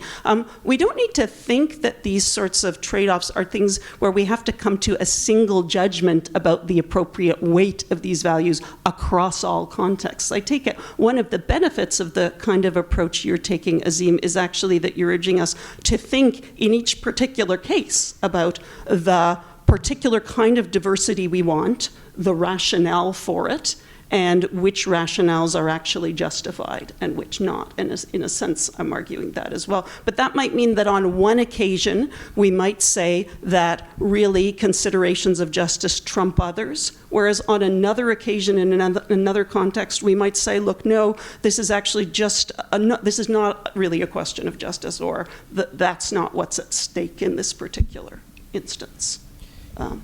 I hesitate to say I agree with that, because Annette doesn't want us to agree, but Points I do of agree with that. disagreement. And I think one of the points that's been made to me when I've listed these 10 rationales for diversity in faculty hiring is, well, I like all of those, and why can't we just pursue all of them? And I guess the problem is that in the abstract, yes, you can pursue all of them, but ultimately, when we hire people, we usually hire just one person, and no one person is going to be the best candidate across all of these rationales. So it does involve, yes, prioritizing which of the values that we do want to follow the most. There's this expression that I heard, which is that a man with one watch always knows what time it is, but or what time to leave, but a man with two watches is never sure. And I think that's true for a lot of these things. When it comes to a concrete policy, we probably do have to figure out which value we want to put first. This is maybe a place where I disagree with you, just because actually, I'm inclined to think that with respect to certainly with respect to hiring decisions, maybe I have just been blind, but often when I'm on committees that make these sorts of decisions, it's not as though we're thinking about the values in the abstract. Maybe we should be if we were fully informed, but we're often just thinking about a whole variety of things to do with this candidate. So perhaps their cultural background is one factor, perhaps their gender is another factor. We're thinking about how they performed during their job talk. Did they interact with others? Would they make a good colleague? We're thinking about whether they've given sufficient credit to others in their discipline, or do they think they're just coming in and announcing a bunch of new ideas that don't give credit? So there are lots of different factors, and then somehow each person makes an overall judgment. But there's no point at which we're deliberately getting around a table and saying, do you value making this hire on the basis of justice, or do you value making it on the basis of this person's expertise? So I don't see those sorts of values in that way figuring in those sorts of decisions. Now, let me just, I want you to reply, but maybe they would figure more if we had open faculty discussions about this. I'm actually moving to NYU, where in the law school, all hires are voted on by everyone, and there's a big faculty conversation about a hire, whereas at my current university, the University of Toronto, appointments are made through a committee with deliberations behind closed doors, and individuals only write in with their views. And I'll be interested to see what a difference those different procedures make, but I'm willing to hazard a guess that actually having to have an open faculty meeting at which you present your views and you're forced to defend them and explicitly give the rationale is probably a better way to do it. And perhaps if I were more familiar with that way of doing it, then I would think of this as involving more open trade-offs of values. Yeah, so lots to say about that. I do think that one of the problems, and it'll be interesting to see what that discussion looks like with a bunch of philosophers compared to what it looks like with a bunch of psychologists, but we do have those types of discussions at UBC, and one of the observations I've made, which is again one of the motivations for this entire project, is that people really haven't really thought through why they're favoring diversity. It seems like the thing to do. Diversity sounds like a great word, because I think probably we had all these discussions maybe back in the 80s or 90s, and then people arrived at the conclusion, yes, diversity good, and we've forgotten the reasons why, and now people seem to be just norm following somewhat mindlessly. Oh yes, diversity is something we have to prioritize, and I don't think that that's a good reason to follow it. So I do think that making, again, the whole motivation behind my project is making these implicit motivations actually explicit, and so we can have them out and debate them is very important if we're going to make this such a central part of our hiring. Can I just ask, how do you think we should go about making them, initiating those discussions? So given that you and I agree that it's important to talk about the rationale for diversity, how can we create a climate in which this can be discussed? Step 2 is that everybody should read my paper. Step 1 is that I should write that paper. We invite everyone to join the conversation. Right. Maybe there are more ideas. So again, I would invite you to take one. Oh, yeah, there's already the first question. There's another one. There's another one. Oh, many. So, okay, we thought we'd take a question from Zoom, a question from the room. We have 2 microphones. One is, Gina, you just went. Yeah, no, it's good because we have another one on this side of the room. Okay. One idea. Okay, let's just start, and if we see it's getting too busy, then maybe we have to form groups and decide on questions. But please. Okay, is this working? I think so, yeah. Yeah? It's working. Hi. Thank you very much for a very interesting discussion, and I'm very, very happy to see that. Oh, sorry, I should introduce myself. My name is Axel Vandenberg. I'm a sociologist at McGill. I'm very grateful for an open discussion for once, and a mutually respectful discussion for once as well. I wanted to make 3 points. One is I strongly want to emphasize Azim's point, which is that we have to think about what we want diversity for. What's the point of the diversity? And you've come up with these 10 different rationales. I was actually thinking of writing something about this as well, in the same kind of spirit. Diversity, there's something called epistemological diversity associated with some philosophers such as Helen Longino and various others, where diversity serves the purpose of bringing in new perspectives and ideas, which is what, is it Sophia or Sophia? Sophia was talking about. But there, of course, the diversity that you're seeking is problem and discipline specific. So you have to think about which kinds of groups you really need to add. Right? So there is some literature where this is particularly, I've written a paper on this is particularly the case in some feminist literature, where idiotic claims are being made that women added to, zoology, well, zoology actually is an interesting case, but, to astronomy or something would make a big difference. And that's not obvious. Right? But in some other cases, obviously in medicine, it's extremely obvious. And it should have taken place a long, long time ago, and so on and so forth. There are many critiques based on that. So diversity for what? If it's diversity to compensate for group inequalities, then you have to ask, how are you going to do this? Much of what Sophia was talking about, I recognize from some of the arguments that are being made in my discipline for increasing representation of blacks, representation of various other quote-unquote marginalized groups. And there, the argument or the implicit assumption is that we, at the level of hiring PhDs into assistant professor positions, we can make a huge difference in the degree to which blacks end up being professors. But that assumes that a major discriminatory barrier occurs at the level of hiring PhDs.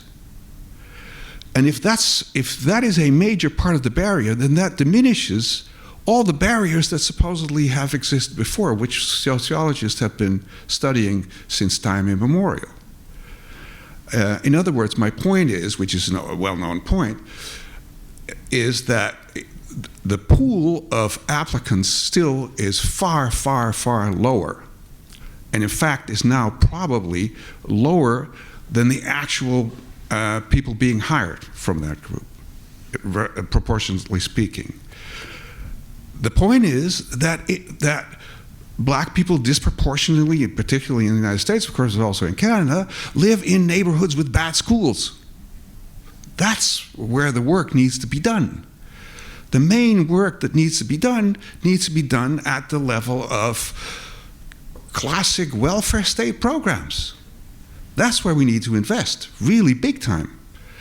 Health outcomes, there is an enormous literature about discrepancies in health outcomes.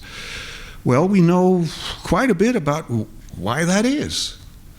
And it's not necessarily primarily a matter of, although there are many, many spectacular cases of this, of course, but it's not primarily a matter of nurses and doctors being, discriminating against black patients. There's some of that, no question about it. But a lot of it has to do with network effects, has to do with neighborhood effects, has to do with sheer poverty, has to do with educational deficits, and so on.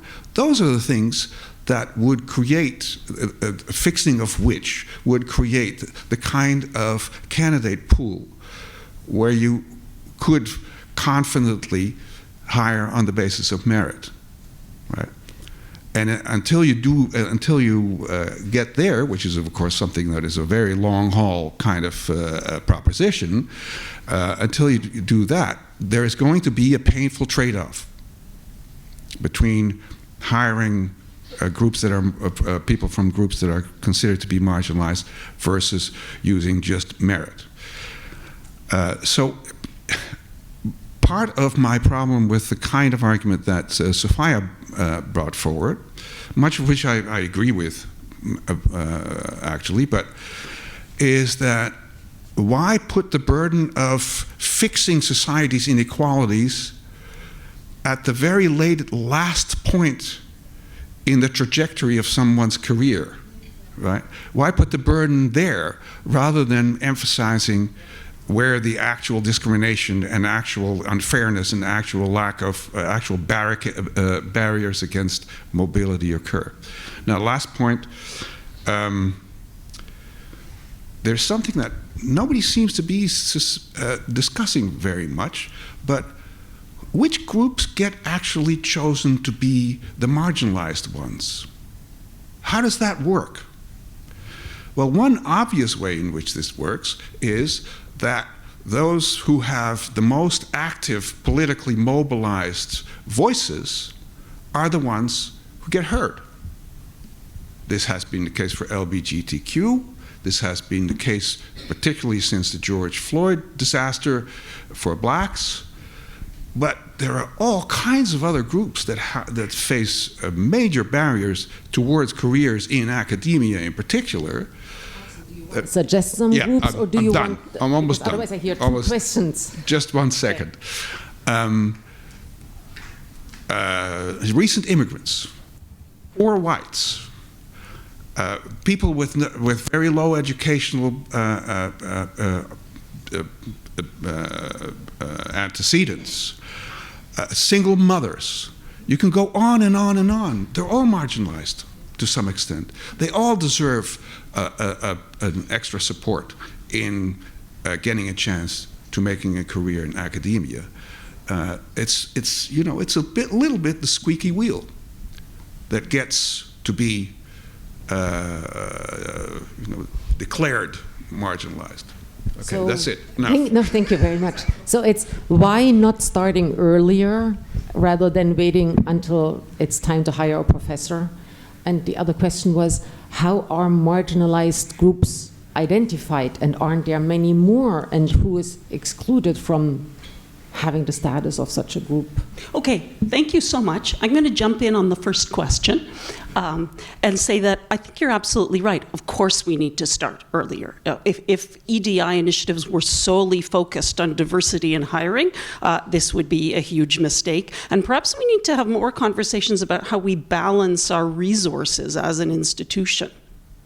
In other words, if part of the rationale for EDI initiatives is to ensure that we don't further exacerbate disadvantage, how can we best use those resources? We've had some of those conversations at the University of Toronto Faculty of Law, and so we actually run a terrific program called Laws, the Law in Action within Schools, that's designed to go into schools and provide mentorship and skills that will gradually prepare students, even though law school for many of these students is, 8 years away, 9 years away for that. You're quite right that some of these conversations, though, have to be had within society at large. Obviously, as a law school, we can't fix huge disparities in resources within schools. That's a governmental problem. So I think we need to see all of these initiatives as working together. But I don't think just because there are things we can do at earlier stages in children's education, that doesn't mean we therefore should do nothing at the hiring stage. I think a lot of these initiatives can helpfully work together. I don't think we want to get too much into this, but I guess I disagreed when you talked about there being painful trade-offs at the hiring stage. If you look at initiatives that deliberately give special mentorship or special awards to a lot of minority candidates with the aim of then helping those candidates get hired, something like NYU's Faculty First Look Scholar Program. A lot of these people are up on the NYU website. You can look at them. They're dazzlingly accomplished people. So I don't see there being any painful trade-off. Why do they need extra help, you might add, if they're dazzlingly accomplished? Well, often they come from less well-known institutions. And so this helps them, give them the kind of visibility they might not otherwise have. But I see that as one tiny part of what I think you and I agree needs to be a much broader initiative. And let me say, you said at one point, hiring is the last point. Why do we focus so much on the last point? I want to come back to this because it was something I was hoping Azim and I could talk about, and we didn't quite get there. I don't see hiring as the last point because, of course, being hired is only the beginning of your career as an academic. Then we need to think about who gets to give the prestigious talks, whose work is cited by others, who wins the medals, who is asked to be a visitor at other institutions. And we need to think about how we distribute those sorts of opportunities. We need to think about the role of fairness and the role of, and ways in which merit can be hidden in those sorts of processes too. So I actually think we need to take your point, I think we need to look at the earlier stages, but I think we also need to look all through different people's scholarly careers. All right. I also thought it was a great question. We could spend the rest of our event just dealing with that one question. I don't want to, but we could. I made a distinction in my list between what I called social restitution and social reorganization.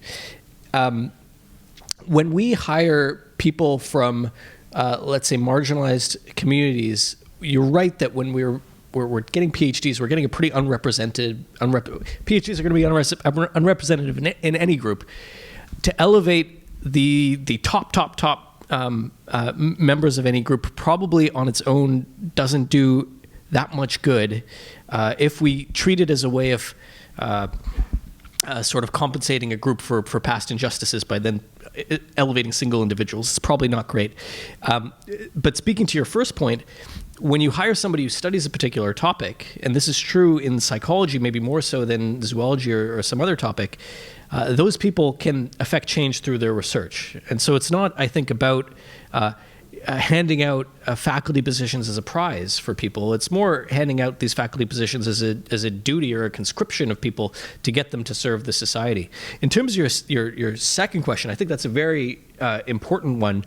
One of the advantages that we have in hiring faculty is that unlike when we admit students, we admit at a big school like McGill or UBC, thousands of students at a time, we don't have all that much information about each one of them, and so we have to work with proxies for disadvantage.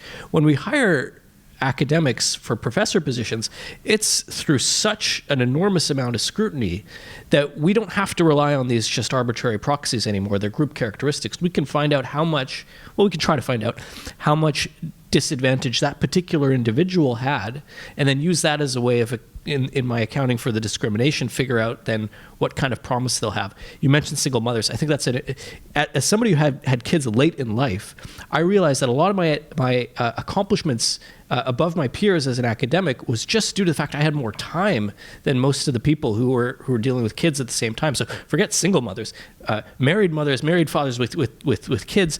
That's reducing their opportunities to produce the same level of scholarship, and we can take all that into account when we decide to put them through the whole process of a search.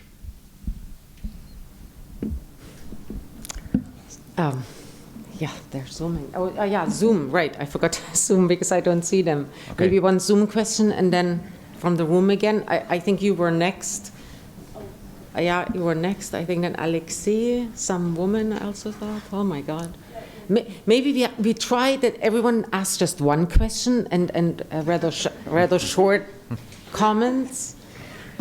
Okay, so this is a question from Zoom, and I guess it gets to what you were saying, that EDI is not perfect, and there's definitely room for improvement. And I guess the question is about so how can people engage, question, and renegotiate DEI policies, language, rhetoric, when such movement has been taken by university administrators and activist tenure professors, which are in high numbers in the humanities and social sciences, without suffering retaliations, reprisals in terms of job security. So I guess there's a fear of kind of speaking up and pointing out these problems like you're doing right now. How can we do that? So that is a fantastic question. It's very difficult. I wonder, part of the reason I introduced the language of transformative equality is because that might be one way in which particular EDI policies could be discussed, and we could productively discuss alternatives without actually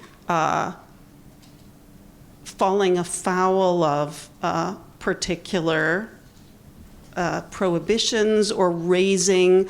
You had very good language at the start of your talk. You talked about people that sometimes the language of diversity can't be questioned. When you had the bull and you were talking about the sacred values. Yeah. So changing the discussion to ask, are there particular rules that we can adopt that will actually be inclusive of everybody rather than singling out particular groups? That's a way of having a discussion that is sensitive to the fact that often particular groups' needs have been overlooked, that recognizes what I think is a necessary truth, that they have been overlooked, that groups have been disadvantaged, but that also recognizes that we need to think about everyone's needs, and that allows us to talk openly about the effects of particular policies on particular people. So maybe sometimes asking whether there's a way of transforming the relevant practice so that it's maximally inclusive would work. But as I acknowledged in my talk, that's not going to be available in all cases. You can't transform a hiring practice so that it's maximally inclusive. Only one person can get one job. So that's not supposed to be a magic solution. Azim? I'm worried that I heard the question wrong, so maybe we just move on to the next question. It was job security. Jobs. Or was it about how to say something, but being afraid that will backlash on you, like how to be open, get tenure, and then use it. Get tenure and then get somewhere where you don't want to leave again, so that you don't have to apply somewhere else. It is hard. I'm worried about doing this. I'm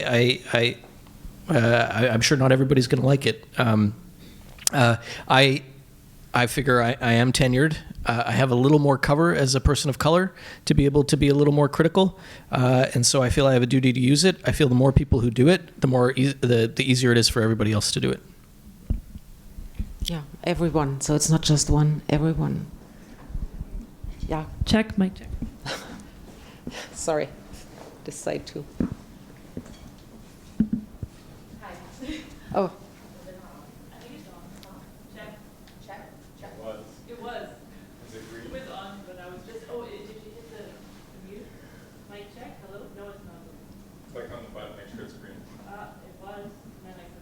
Here, give me a different one. I can also just say it out loud. Oh, can I just say it out loud? No, the Zoom people will hear. Thank you. No, no. Test. There you go. Thank you. Yeah, it's working now. Thank you.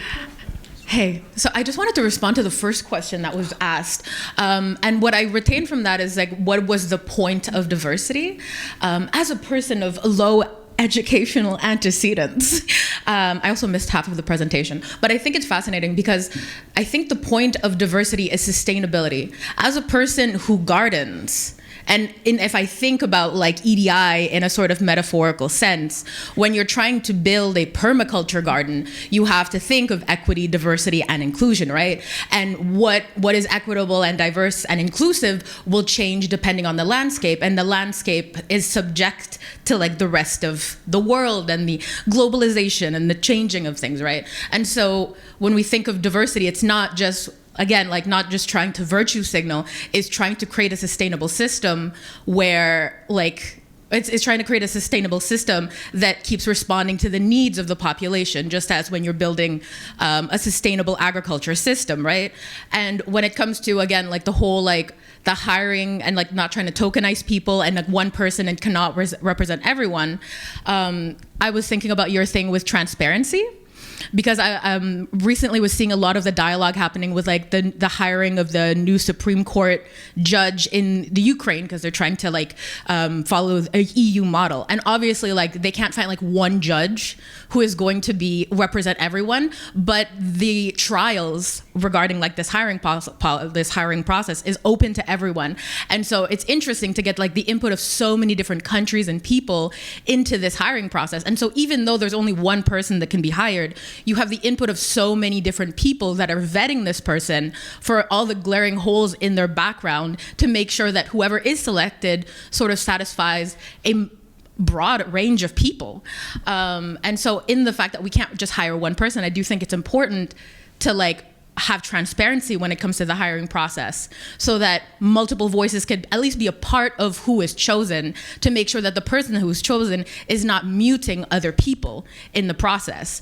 And then when I was thinking about closed door versus open door hiring policies, it like parallels agriculture. Like in a greenhouse, you can control and have like high productivity in that closed loop system.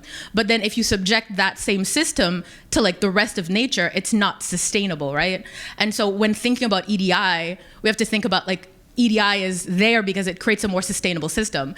There's so many like brands who have released campaigns that when they're actually released to the public, we're like, well, that was really tone deaf. They didn't realize this, this, and this. Had they had more people in like the room, they would have seen, oh, that was tone deaf. I mean, obviously this group of people is offended, but they didn't know that because it was a closed door system. And so the more transparency and inclusion that we have in the system, the more people feel like they're part of like the institutions that sort of govern their life, right?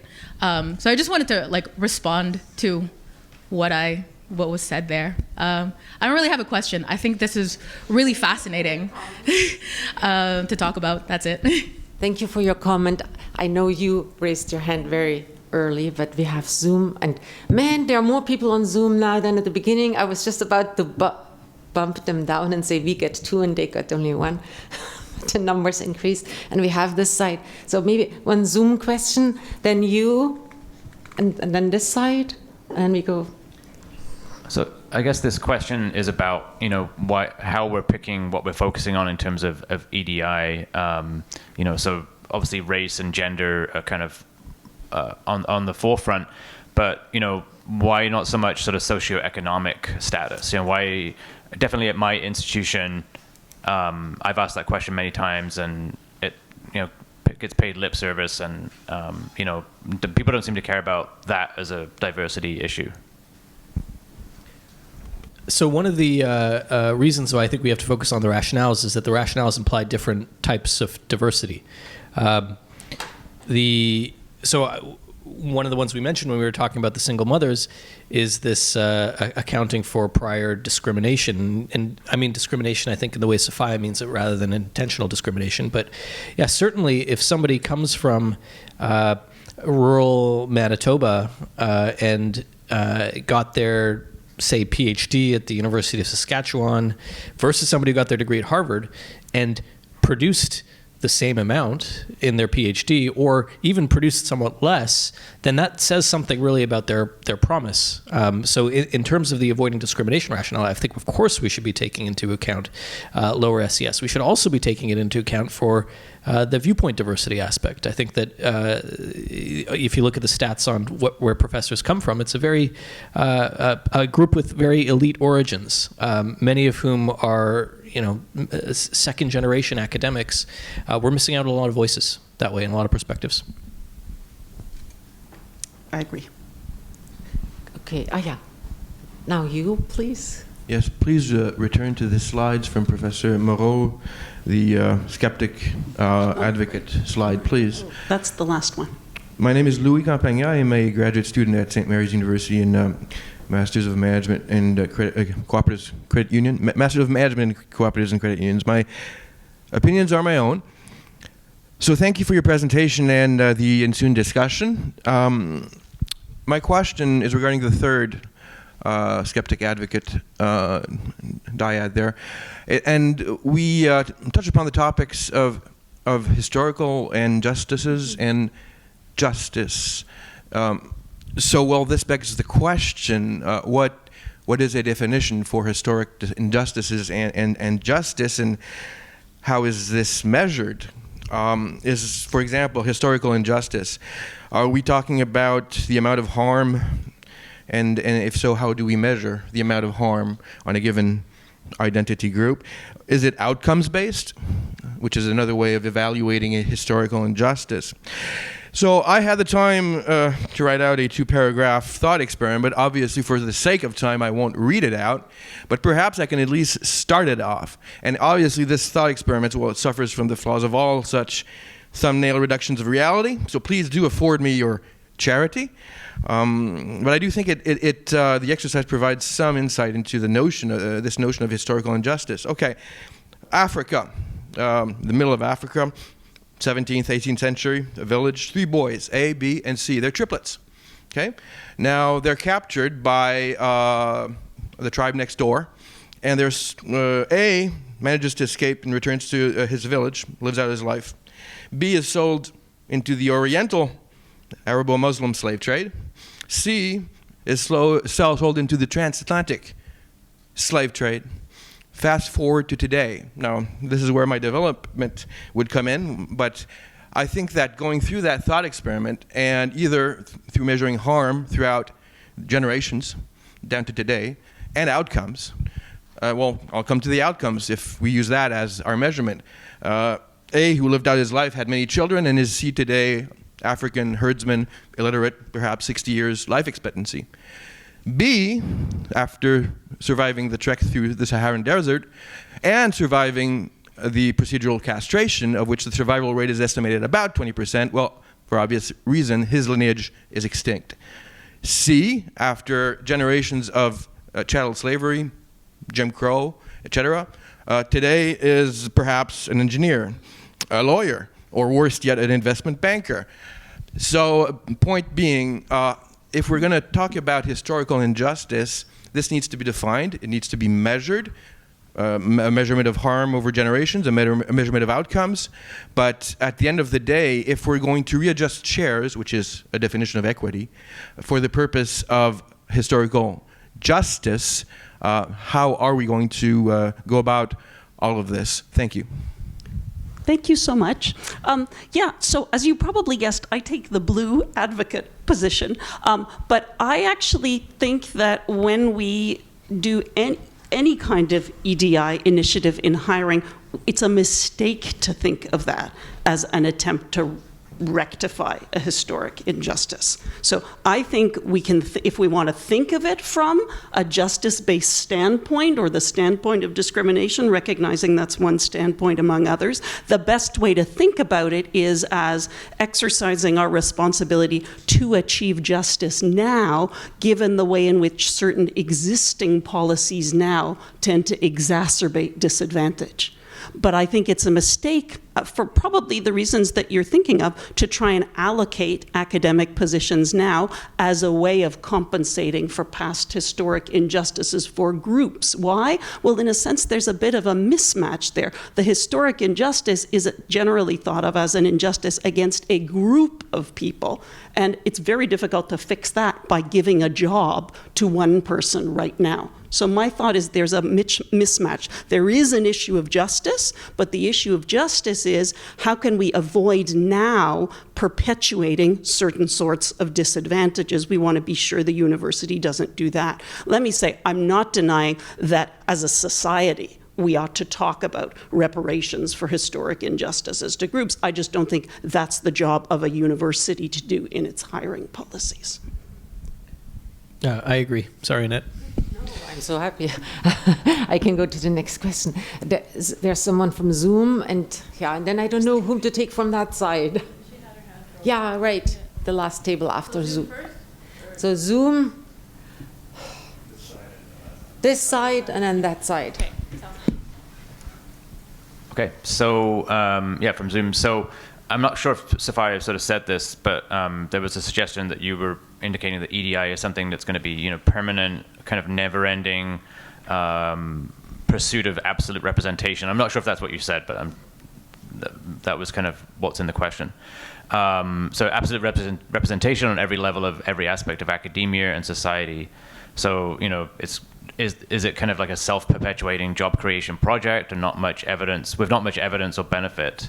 So do you see an endpoint to EDI is the question, I think. So thank you. Great question. So firstly, no, I certainly don't see this as permanent. And a lot of the legal measures, a lot of the litigation that has surrounded affirmative action has been on the assumption that even advocates of affirmative action see this as a kind of less than fully desirable but very temporary measure. So then the next part of your question is, well, temporary until what? And that's something that we need, again, to have conversations about. What is this a temporary fix for?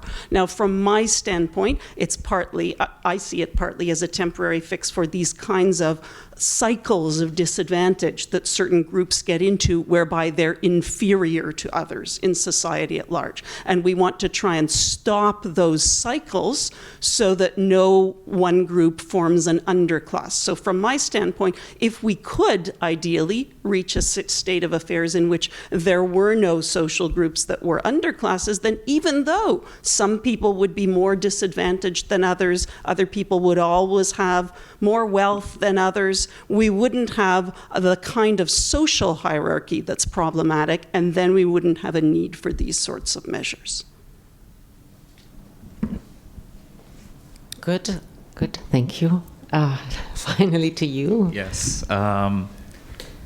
I think, we're talking about variables here, but I would rather focus on how do we break the sacred cow? How do we break the golden calf in our daily conversations within our academic settings? What is a sort of tangible, more pragmatic way that you could see, both of you agree that the golden calf is an issue, the holy cow is an issue, and we want to break through that black box. And so in your experience and in your speculation, what are the methods that we could achieve? Because we're not going to solve all the issues, even if we have 10 more of these Heterodox Academy talks, right? So how do we do this at our unit of measurement, of our individual level of measurement? How do we achieve that? And what do you see is the most palatable solution for us as individuals, in groups? Sure, I can try to take that first. So I think one of the problems is that we have an amplification of the wrong voices. I think that most people, as I mentioned in my talk, are reasonable, fair-minded people who are willing to have open discussions about this, or at least I hope that's the case. Say it's not most people, say it's 40%, say it's 30%. I still think that right now the balance is that the people on the fringes with the more extreme positions, the less movable positions, the more the positions tied to sacred values are the ones who have the microphone. We should give the microphone to the people in the middle as much as we can, so that people get a better view of what the representative openness to the conversation is. I don't think the division is between woke and anti-woke. I think it's between people who are willing to have open conversations about these types of things and people who aren't. And the people who are willing to have those open conversations should do it, which is what we're doing, which is great. Thank you. We are at Zoom again. Yeah, just maybe more a question for Sophia. So Azim mentioned quite a bit the sort of lack of political diversity in academia. So how do we fix that? Or what do we do to get more, say, conservative or moderate voices in academia, so that there is an understanding of that perspective, and maybe an understanding for those on the left, maybe to understand what they're not seeing, perhaps because they're in maybe kind of an echo chamber. Thanks. That's a great question. I think maybe this is related to the previous question, in that part of what's really at issue here is not getting more people so much as not silencing people who are already here. So that raises this difficult issue of how together we can create openness to honestly discussing lots of positions without people, and this relates to an earlier question, right? Without people fearing retribution of a variety of sorts, fearing that they'll face social ostracism, feeling that there will be consequences for them in their career. And those are very difficult questions. Other than noting that it would really be wonderful to move to a place where we could do this. And other than, I think, picking up on Azim's point that maybe perhaps those who have tenure, who are in more of a position to speak out without actually fearing censure, should try and do so that we can try and create a kind of environment that's more open to discussion. Thank you. Thank you. Hi, I'm a sociologist too. And a postdoc, and I'm concerned about how we can achieve this responsibility now, because I all share the value of equity, diversity, and inclusive for sure. The thing I'm concerned about is the tool we use, because we use categories that were initially, and we will not forget why they were created for initially. They were created for instaurate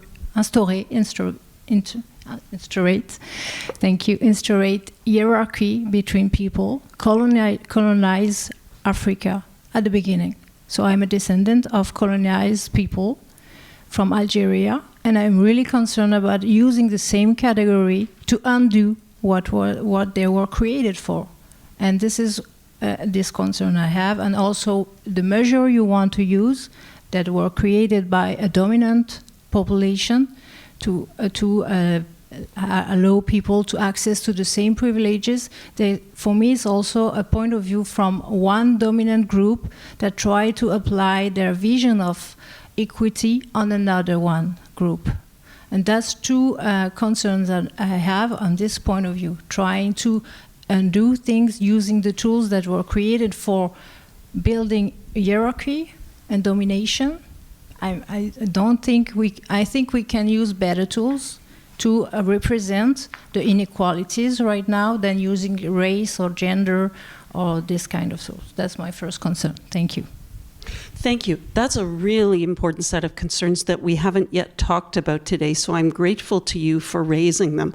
I think there are really deep issues to do with how we can try and address equality using categories that were created under circumstances of oppression. And I take it part of what makes this just so difficult is that often those categories have shaped our responses to that oppression. I'm wearing this brooch that's Métis beading that's done by my daughter. My husband and kids are Métis. And one interesting thing about traditional Métis embroidery is that it, like the term Métis, which was of course originally a slur, you're mixed blood, you're like, the Harry Potter mudbloods.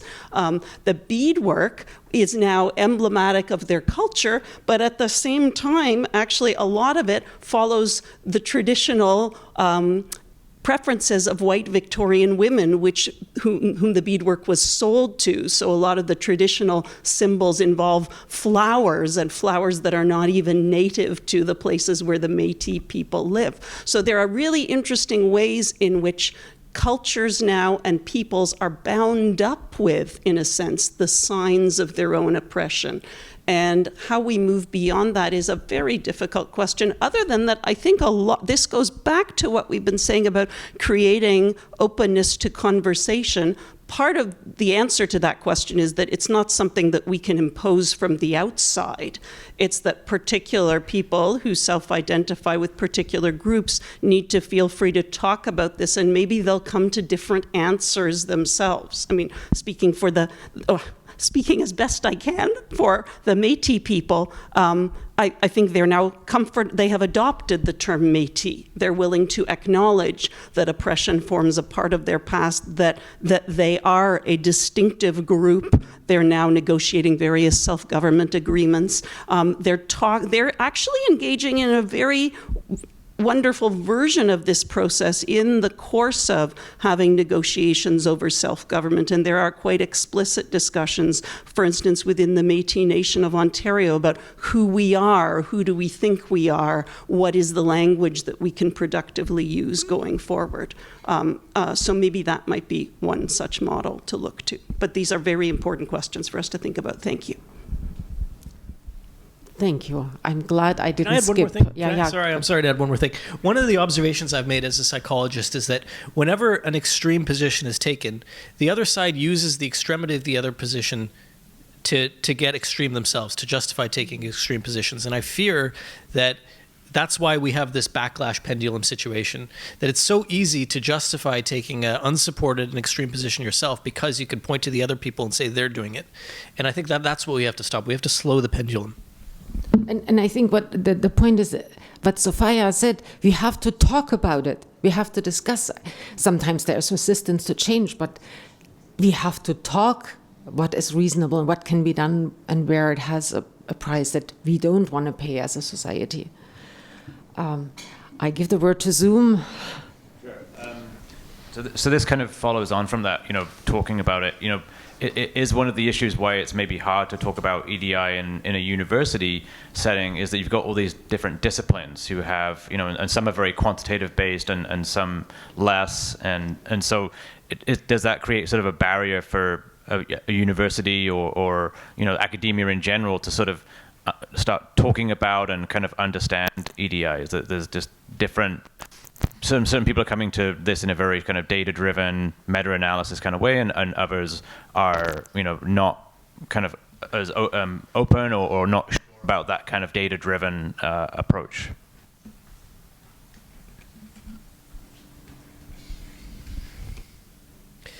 Yeah,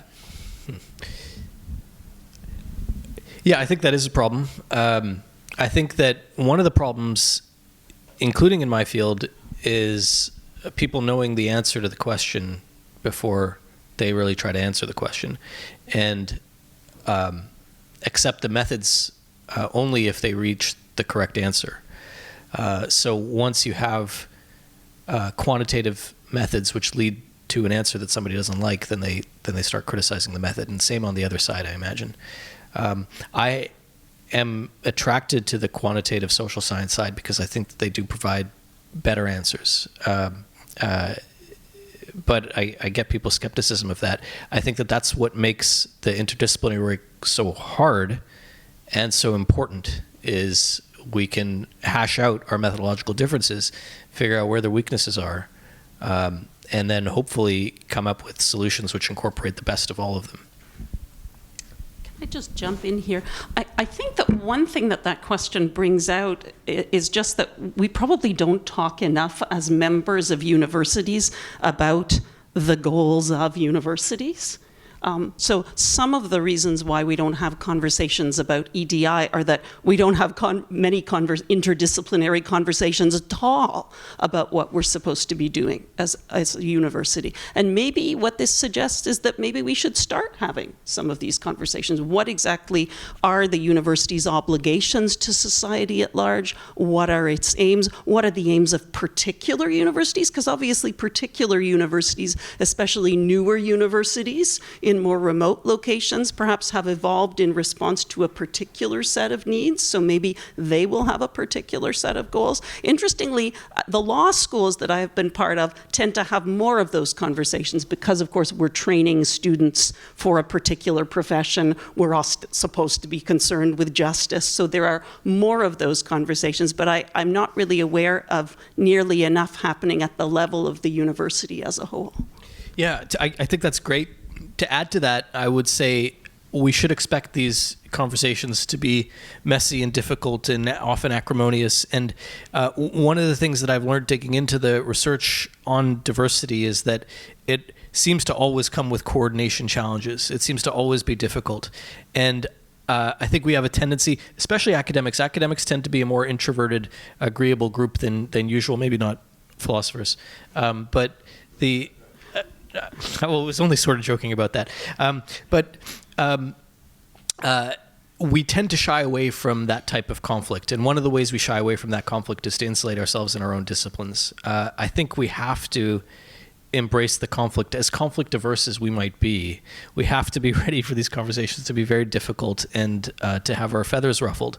It's a difficult thing to do because we're working against our natures, but I think it's really important for our jobs. And as I mentioned, the jobs are not about us, right? Thank you. Was there another question over there that I missed? Because otherwise I have someone on the other side. Thank you very much for both your presentation. And I think you have the ability to agree with each other, which is admirable. So it's more of a concern. Yesterday we had a speaker that brought some data about the opinion on white people. And so in the comment, people reacted a lot as that's white fragility. So that's a phenomenon that was observed when people of color were trying to discuss some issue, that they were too fragile, that you just have to go over it. And so it's interesting because in your presentation you say the failure to see difference within one group. So if you're from Quebec, for example, French Canadian versus Anglophone. If you're from a small town, white people from small town versus Montreal don't think alike at all, don't have the same experience at all. And so you also have, for example, if you're Anglophone in a small town in Quebec, if you're from Irish background, there's a multitude of identities within that group. Also to eliminate stereotype. It's so interesting because you're talking about blind spot. If you're part of people that come from other background, there's language for white people that are not flattering at all, like walking money, or for example, like white women. So I lived in the US, and the way they talk about white women, it's like quite shocking. And so if you're a French Canadian woman, you don't necessarily come from that elite background. If you come from filles du roi, which were often that brought here by the crown. So are you at any point able to conceive that idea that even though, like, I wouldn't even say like white are the majority, because in the world white people are a minority. So are you even able to conceive that perhaps there might be some issue with how people are conceiving whiteness and white people right now, and that if we're not careful, the idea that they're more violent, I heard that. Also that are they human because they're able of so much violence, that they are responsible for most of the ill in the world. And so the data of the first speaker was talking about that, and it was completely rejected by a lot of people. And so are you able to conceive that as we have more immigrants like me, if we are not careful about how we construe white people. Like, we're opening doors to a really dangerous place. And if we're training people to think about race constantly and divide people, and that racism, you can't be racist if you're black, or that you can be oppressed if you're white, those are dangerous ideas to go around, I think. So that would Thank be you my very concern. much. Yeah, that's very helpful and very important. You're certainly right. Right now, one of the things I find encouraging, at least about the legal literature, is that it has wholly embraced this notion of intersectionality, not just with respect to subordinated groups, but with respect to any social group. The thought is we need to look very carefully at who we're talking about and who people think they are and what the different intersecting factors of their lives are. So we need to think about subgroups within any group. We don't want to talk in monolithic terms, for instance, about Black Canadians. We also don't want to talk in monolithic terms about white Canadians. There are interesting instances in which plaintiffs have lost lawsuits before the Supreme Court because they were white women and viewed as too privileged, and the assumption was that the kind of woman who should have brought that claim to succeed should have been a woman who obviously looked underprivileged. And those sorts of decisions have been highly criticized. So I agree with you. We want to be careful that we don't stereotype anyone. I think the thought is still that it's precisely if we're more concerned with avoiding the kind of society in which there are underclasses, we want to be especially sure that we don't unfairly stereotype members of who are either a member of an underclass or might threaten to be an underclass. But I take it, it's quite right, we want to be sure we don't stereotype anyone. And one group that has come up periodically in our conversation that I think a lot of us think should often be included in these EDI initiatives are, for instance, first-generation students of any background. Or underprivileged students of any background. If we just stereotype people into particular groups, those students might fall away. We might not actually look at them and understand their disadvantage for what it is. So I think thinking about intersectionality is very important. Thank you.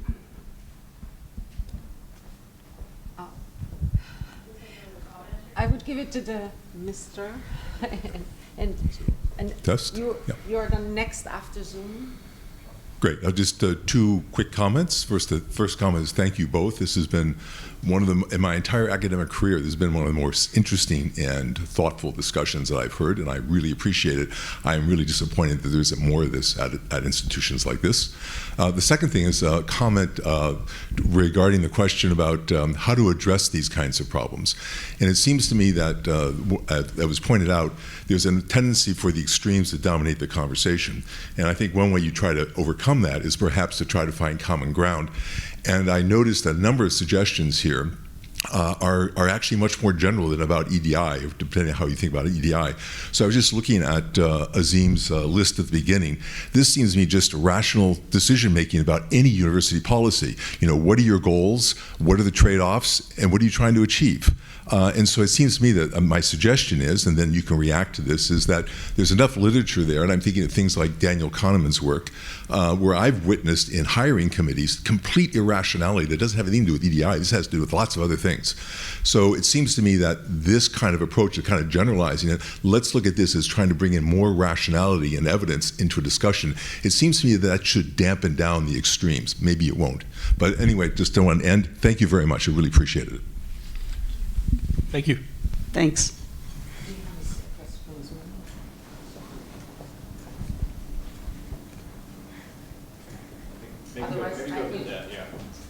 Hello, it works? Good. All right. I'm Andrew Ryder. I'm a psychologist at Concordia University, and I trained as a cultural psychologist at UBC. I think we narrowly missed each other. I would have graduated in 2005. I was there. You were there? Grad student. Okay. So I got my PhD at UBC in cultural psychology. Darren Lehman, Steve Heine? Steve Heine. And we used to talk a lot in cultural psychology about how, I mean, especially in kind of interdisciplinary debates about anthropology, is how general are we comfortable being with a group membership? Like, I have findings from China. Chinese people do X and Y, or Japanese people do X and Y. Then you can drill down and say, well, actually, we're talking about smaller and smaller and smaller groups. And then you can get groups that are so small that it's, anthropologists are comfortable. It's 3 Andean villages, and psychologists get frustrated and want to do something else. So I'm thinking about this problem now with regard to EDI. And it is sort of a set of little questions. How do we define the groups that need the targeted hire or the additional consideration? How do we know what groups those should be? And how do we know whether a particular candidate we're looking at is a member of that group? And I think it's possible to raise these questions and say, oh, it's all so complicated, we shouldn't do any of it. That's not really what I mean. I'm actually curious if you've seen successful examples of this being done. A few years ago, everyone I talked to about this said, oh, it's very easy, you do it by self-identification. But I know in some Indigenous hires, it's become very controversial, and Indigenous communities themselves are saying, well, wait a second, it isn't just self-identification. There's a whole other system behind Indigenous identification. It may not be the same for other groups, but I'm curious if you've seen successful examples of thinking through this, or what should a department like mine do when it tries to figure out, it has a general commitment to EDI and hiring, but is going to engage in a process of thinking through how that's actually going to work, how it's going to be these groups defined this way, and we'll recognize who's in them in this way. It's a good, very, very practical question. I can think of a few things which we do poorly. It's easier to identify those, and maybe we stop doing them, right? So one thing that frustrates me is when there's a lack of transparency in terms of what are implicitly targeted hires, that people will have welcome applications from everybody, but then only look at a subset of them. That's wasting a lot of people's time, and it's also dishonest. So I don't think we should be doing that. If you are going to do a targeted hire, you get the proper legal permissions to do so, and then you do that. My suggestion would be that because, as I mentioned before, we can collect so much information about people and we can put them through a real ringer when we hire them as professors, that you do treat people as individuals and figure out what their actual individual background is. But it's easier said than done, because how do you actually figure out that background? One of the ways that we've started doing that is with diversity statements. The problem is that in that equation I put up, where you have past accomplishments divided by opportunities equals what did I say, future promise or something. It's much easier to goose that fewer opportunities number than it is to goose your past accomplishments number. You can work on the denominator and making that bigger, making your opportunities smaller rather than making your past applications seem bigger. And I think the incentives on diversity statements are for everybody to do that. Some people are going to be reined in by honesty, but you don't need very many dishonest people in a pool to render those diversity statements very problematic. So that's an impasse that I've come to. I don't really know the best way to do that without invading people's privacy by circumventing self-report in really uncomfortable ways. Can I just say, I think it's a great question. I think from my standpoint, the answer depends a lot on what the point of the particular EDI policy in question is. So, for instance, if the point is some kind of epistemic diversity, then you're targeting someone who has an expertise in a particular area, and that's really what you will focus on. And then presumably in some cases, those will be judgments that you're able to make as a department. Oh, the following group fits that criteria. But in other cases, you will also want to ask members of that group in question.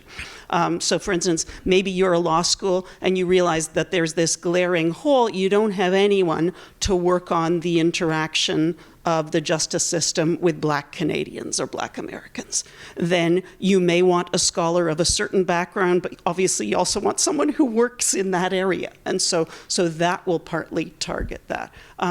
In other cases, the policy might seek out particular groups for certain quite particular local reasons. So I know that Dalhousie, for its nursing program, has a quota system where 40 out of the 225 seats are reserved for Mi'kmaq students and African Nova Scotia students from the local area. And the thought is that's because the point of this particular EDI initiative is to train nurses who will then go back and live in the local area and improve medical care, because local people will be able to identify with them from certain backgrounds and so on. So that's a nice example. It's not as though Dal just kind of randomly said, okay, we're going to improve diversity and these are some good groups. They had a quite particular objective, and then they narrowly tailored the group in question to achieve that objective. So hopefully in more cases we'll be able to do that, and then it will seem like it's not an arbitrary decision at all. It's one that is narrowly and appropriately tailored to the purpose of the policy. Yeah, I think those are great points. I know medical schools do the same thing in reserving spots. And that's a good example of how nebulous this merit category is, because if the thing is to serve Canada, then you're maybe not doing that well by taking the very, very smartest people at the top of the class. If all of them want to be concentrated in Toronto and Vancouver and Montreal, you're missing out on really what the point of the education is. And I also really like this epistemic point. If the goal is to get viewpoint diversity, then using proxies for viewpoint diversity, like what their ethnic background is probably the wrong way to do it. And it's mildly racist way to do it too, is to just expect that because somebody has a different skin color, then they're going to have a different perspective, especially when you have the ability to be able to get the information about what people's perspectives actually are based on their scholarship. You can't do that maybe when you're, as I said, admitting thousands of undergraduates every year, but you certainly can do that when you're hiring one professor. And when you invite people to speak at events. I've been invited to events where I get there and I'm part of a panel, and I then realize that I was invited because people assumed that I would give the feminist standpoint just because I'm a woman, even though I don't actually write feminist legal philosophy as such. So yeah, we have to be careful when we delineate these groups. All the more reason to talk about the rationales. One more plug. Last one. We are running out of time. Yeah, you could have. Maybe can you read us maybe the next 5, and then our speakers can each pick one. This is the last question on Zoom. That's the last. Okay, perfect. Okay, so if we pursue affirmative action that penalizes certain people for the past actions of others, thinking about those people that are being penalized, should we not engage with them through dialogue instead of directives? The vitriolic tone of recent identity politics may be obstructing sustainable policy progress. So I think the question is kind of, saying that maybe there's too much identity politics. There's too much sort of vitriol being thrown out there, maybe against certain groups, who are being penalized by affirmative action. I think that's the question.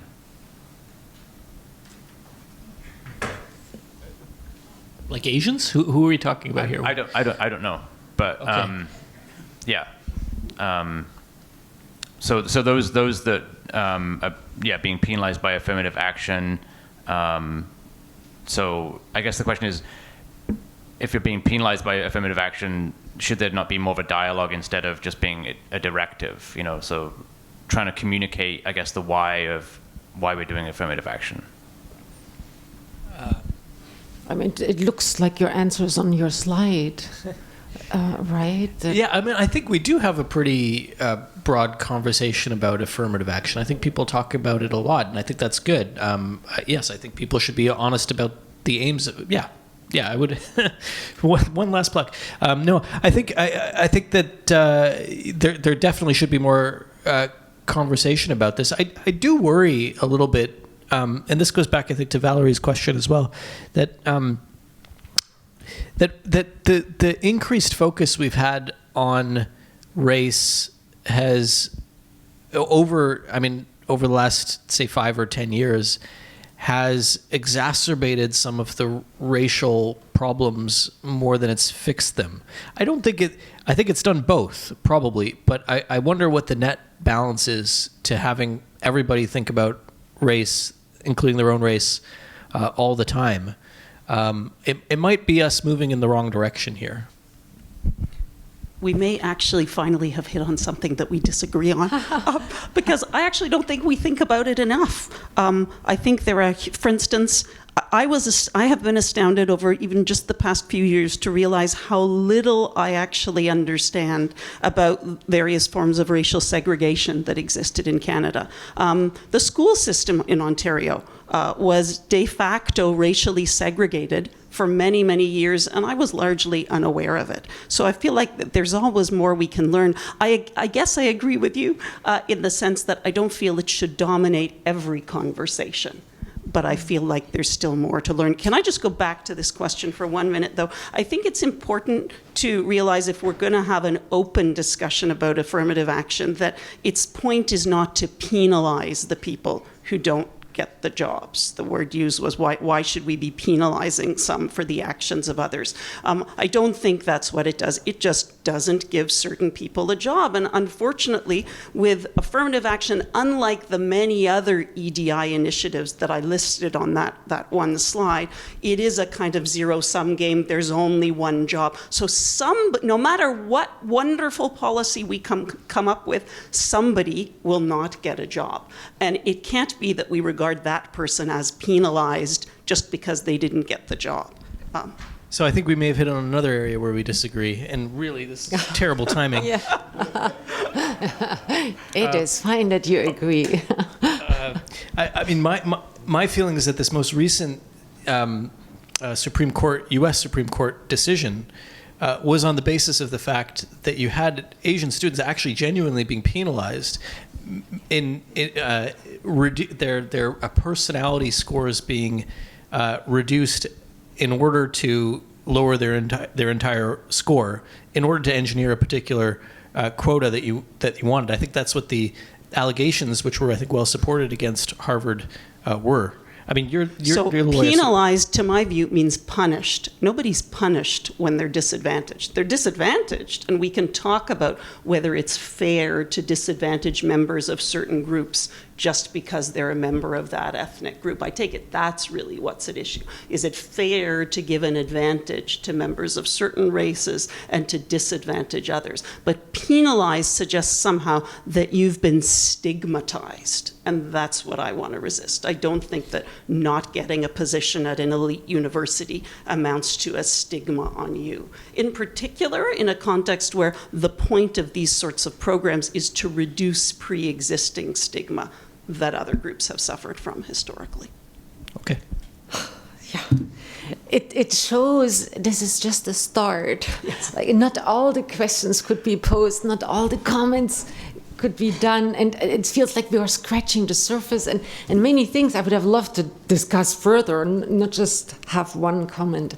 But okay, it's a start, and we are here, we are the campus community, you can join us. And I'm also saying this because there was the question, retribution, I'm scared to say something, and maybe it helps to have some comrades or to hear from others, from other members of our community, what they do, because it does take courage. And we can continue the conversation, and hopefully it changes something. And thanks again to our speakers who had the courage to show themselves. And we have the QR code.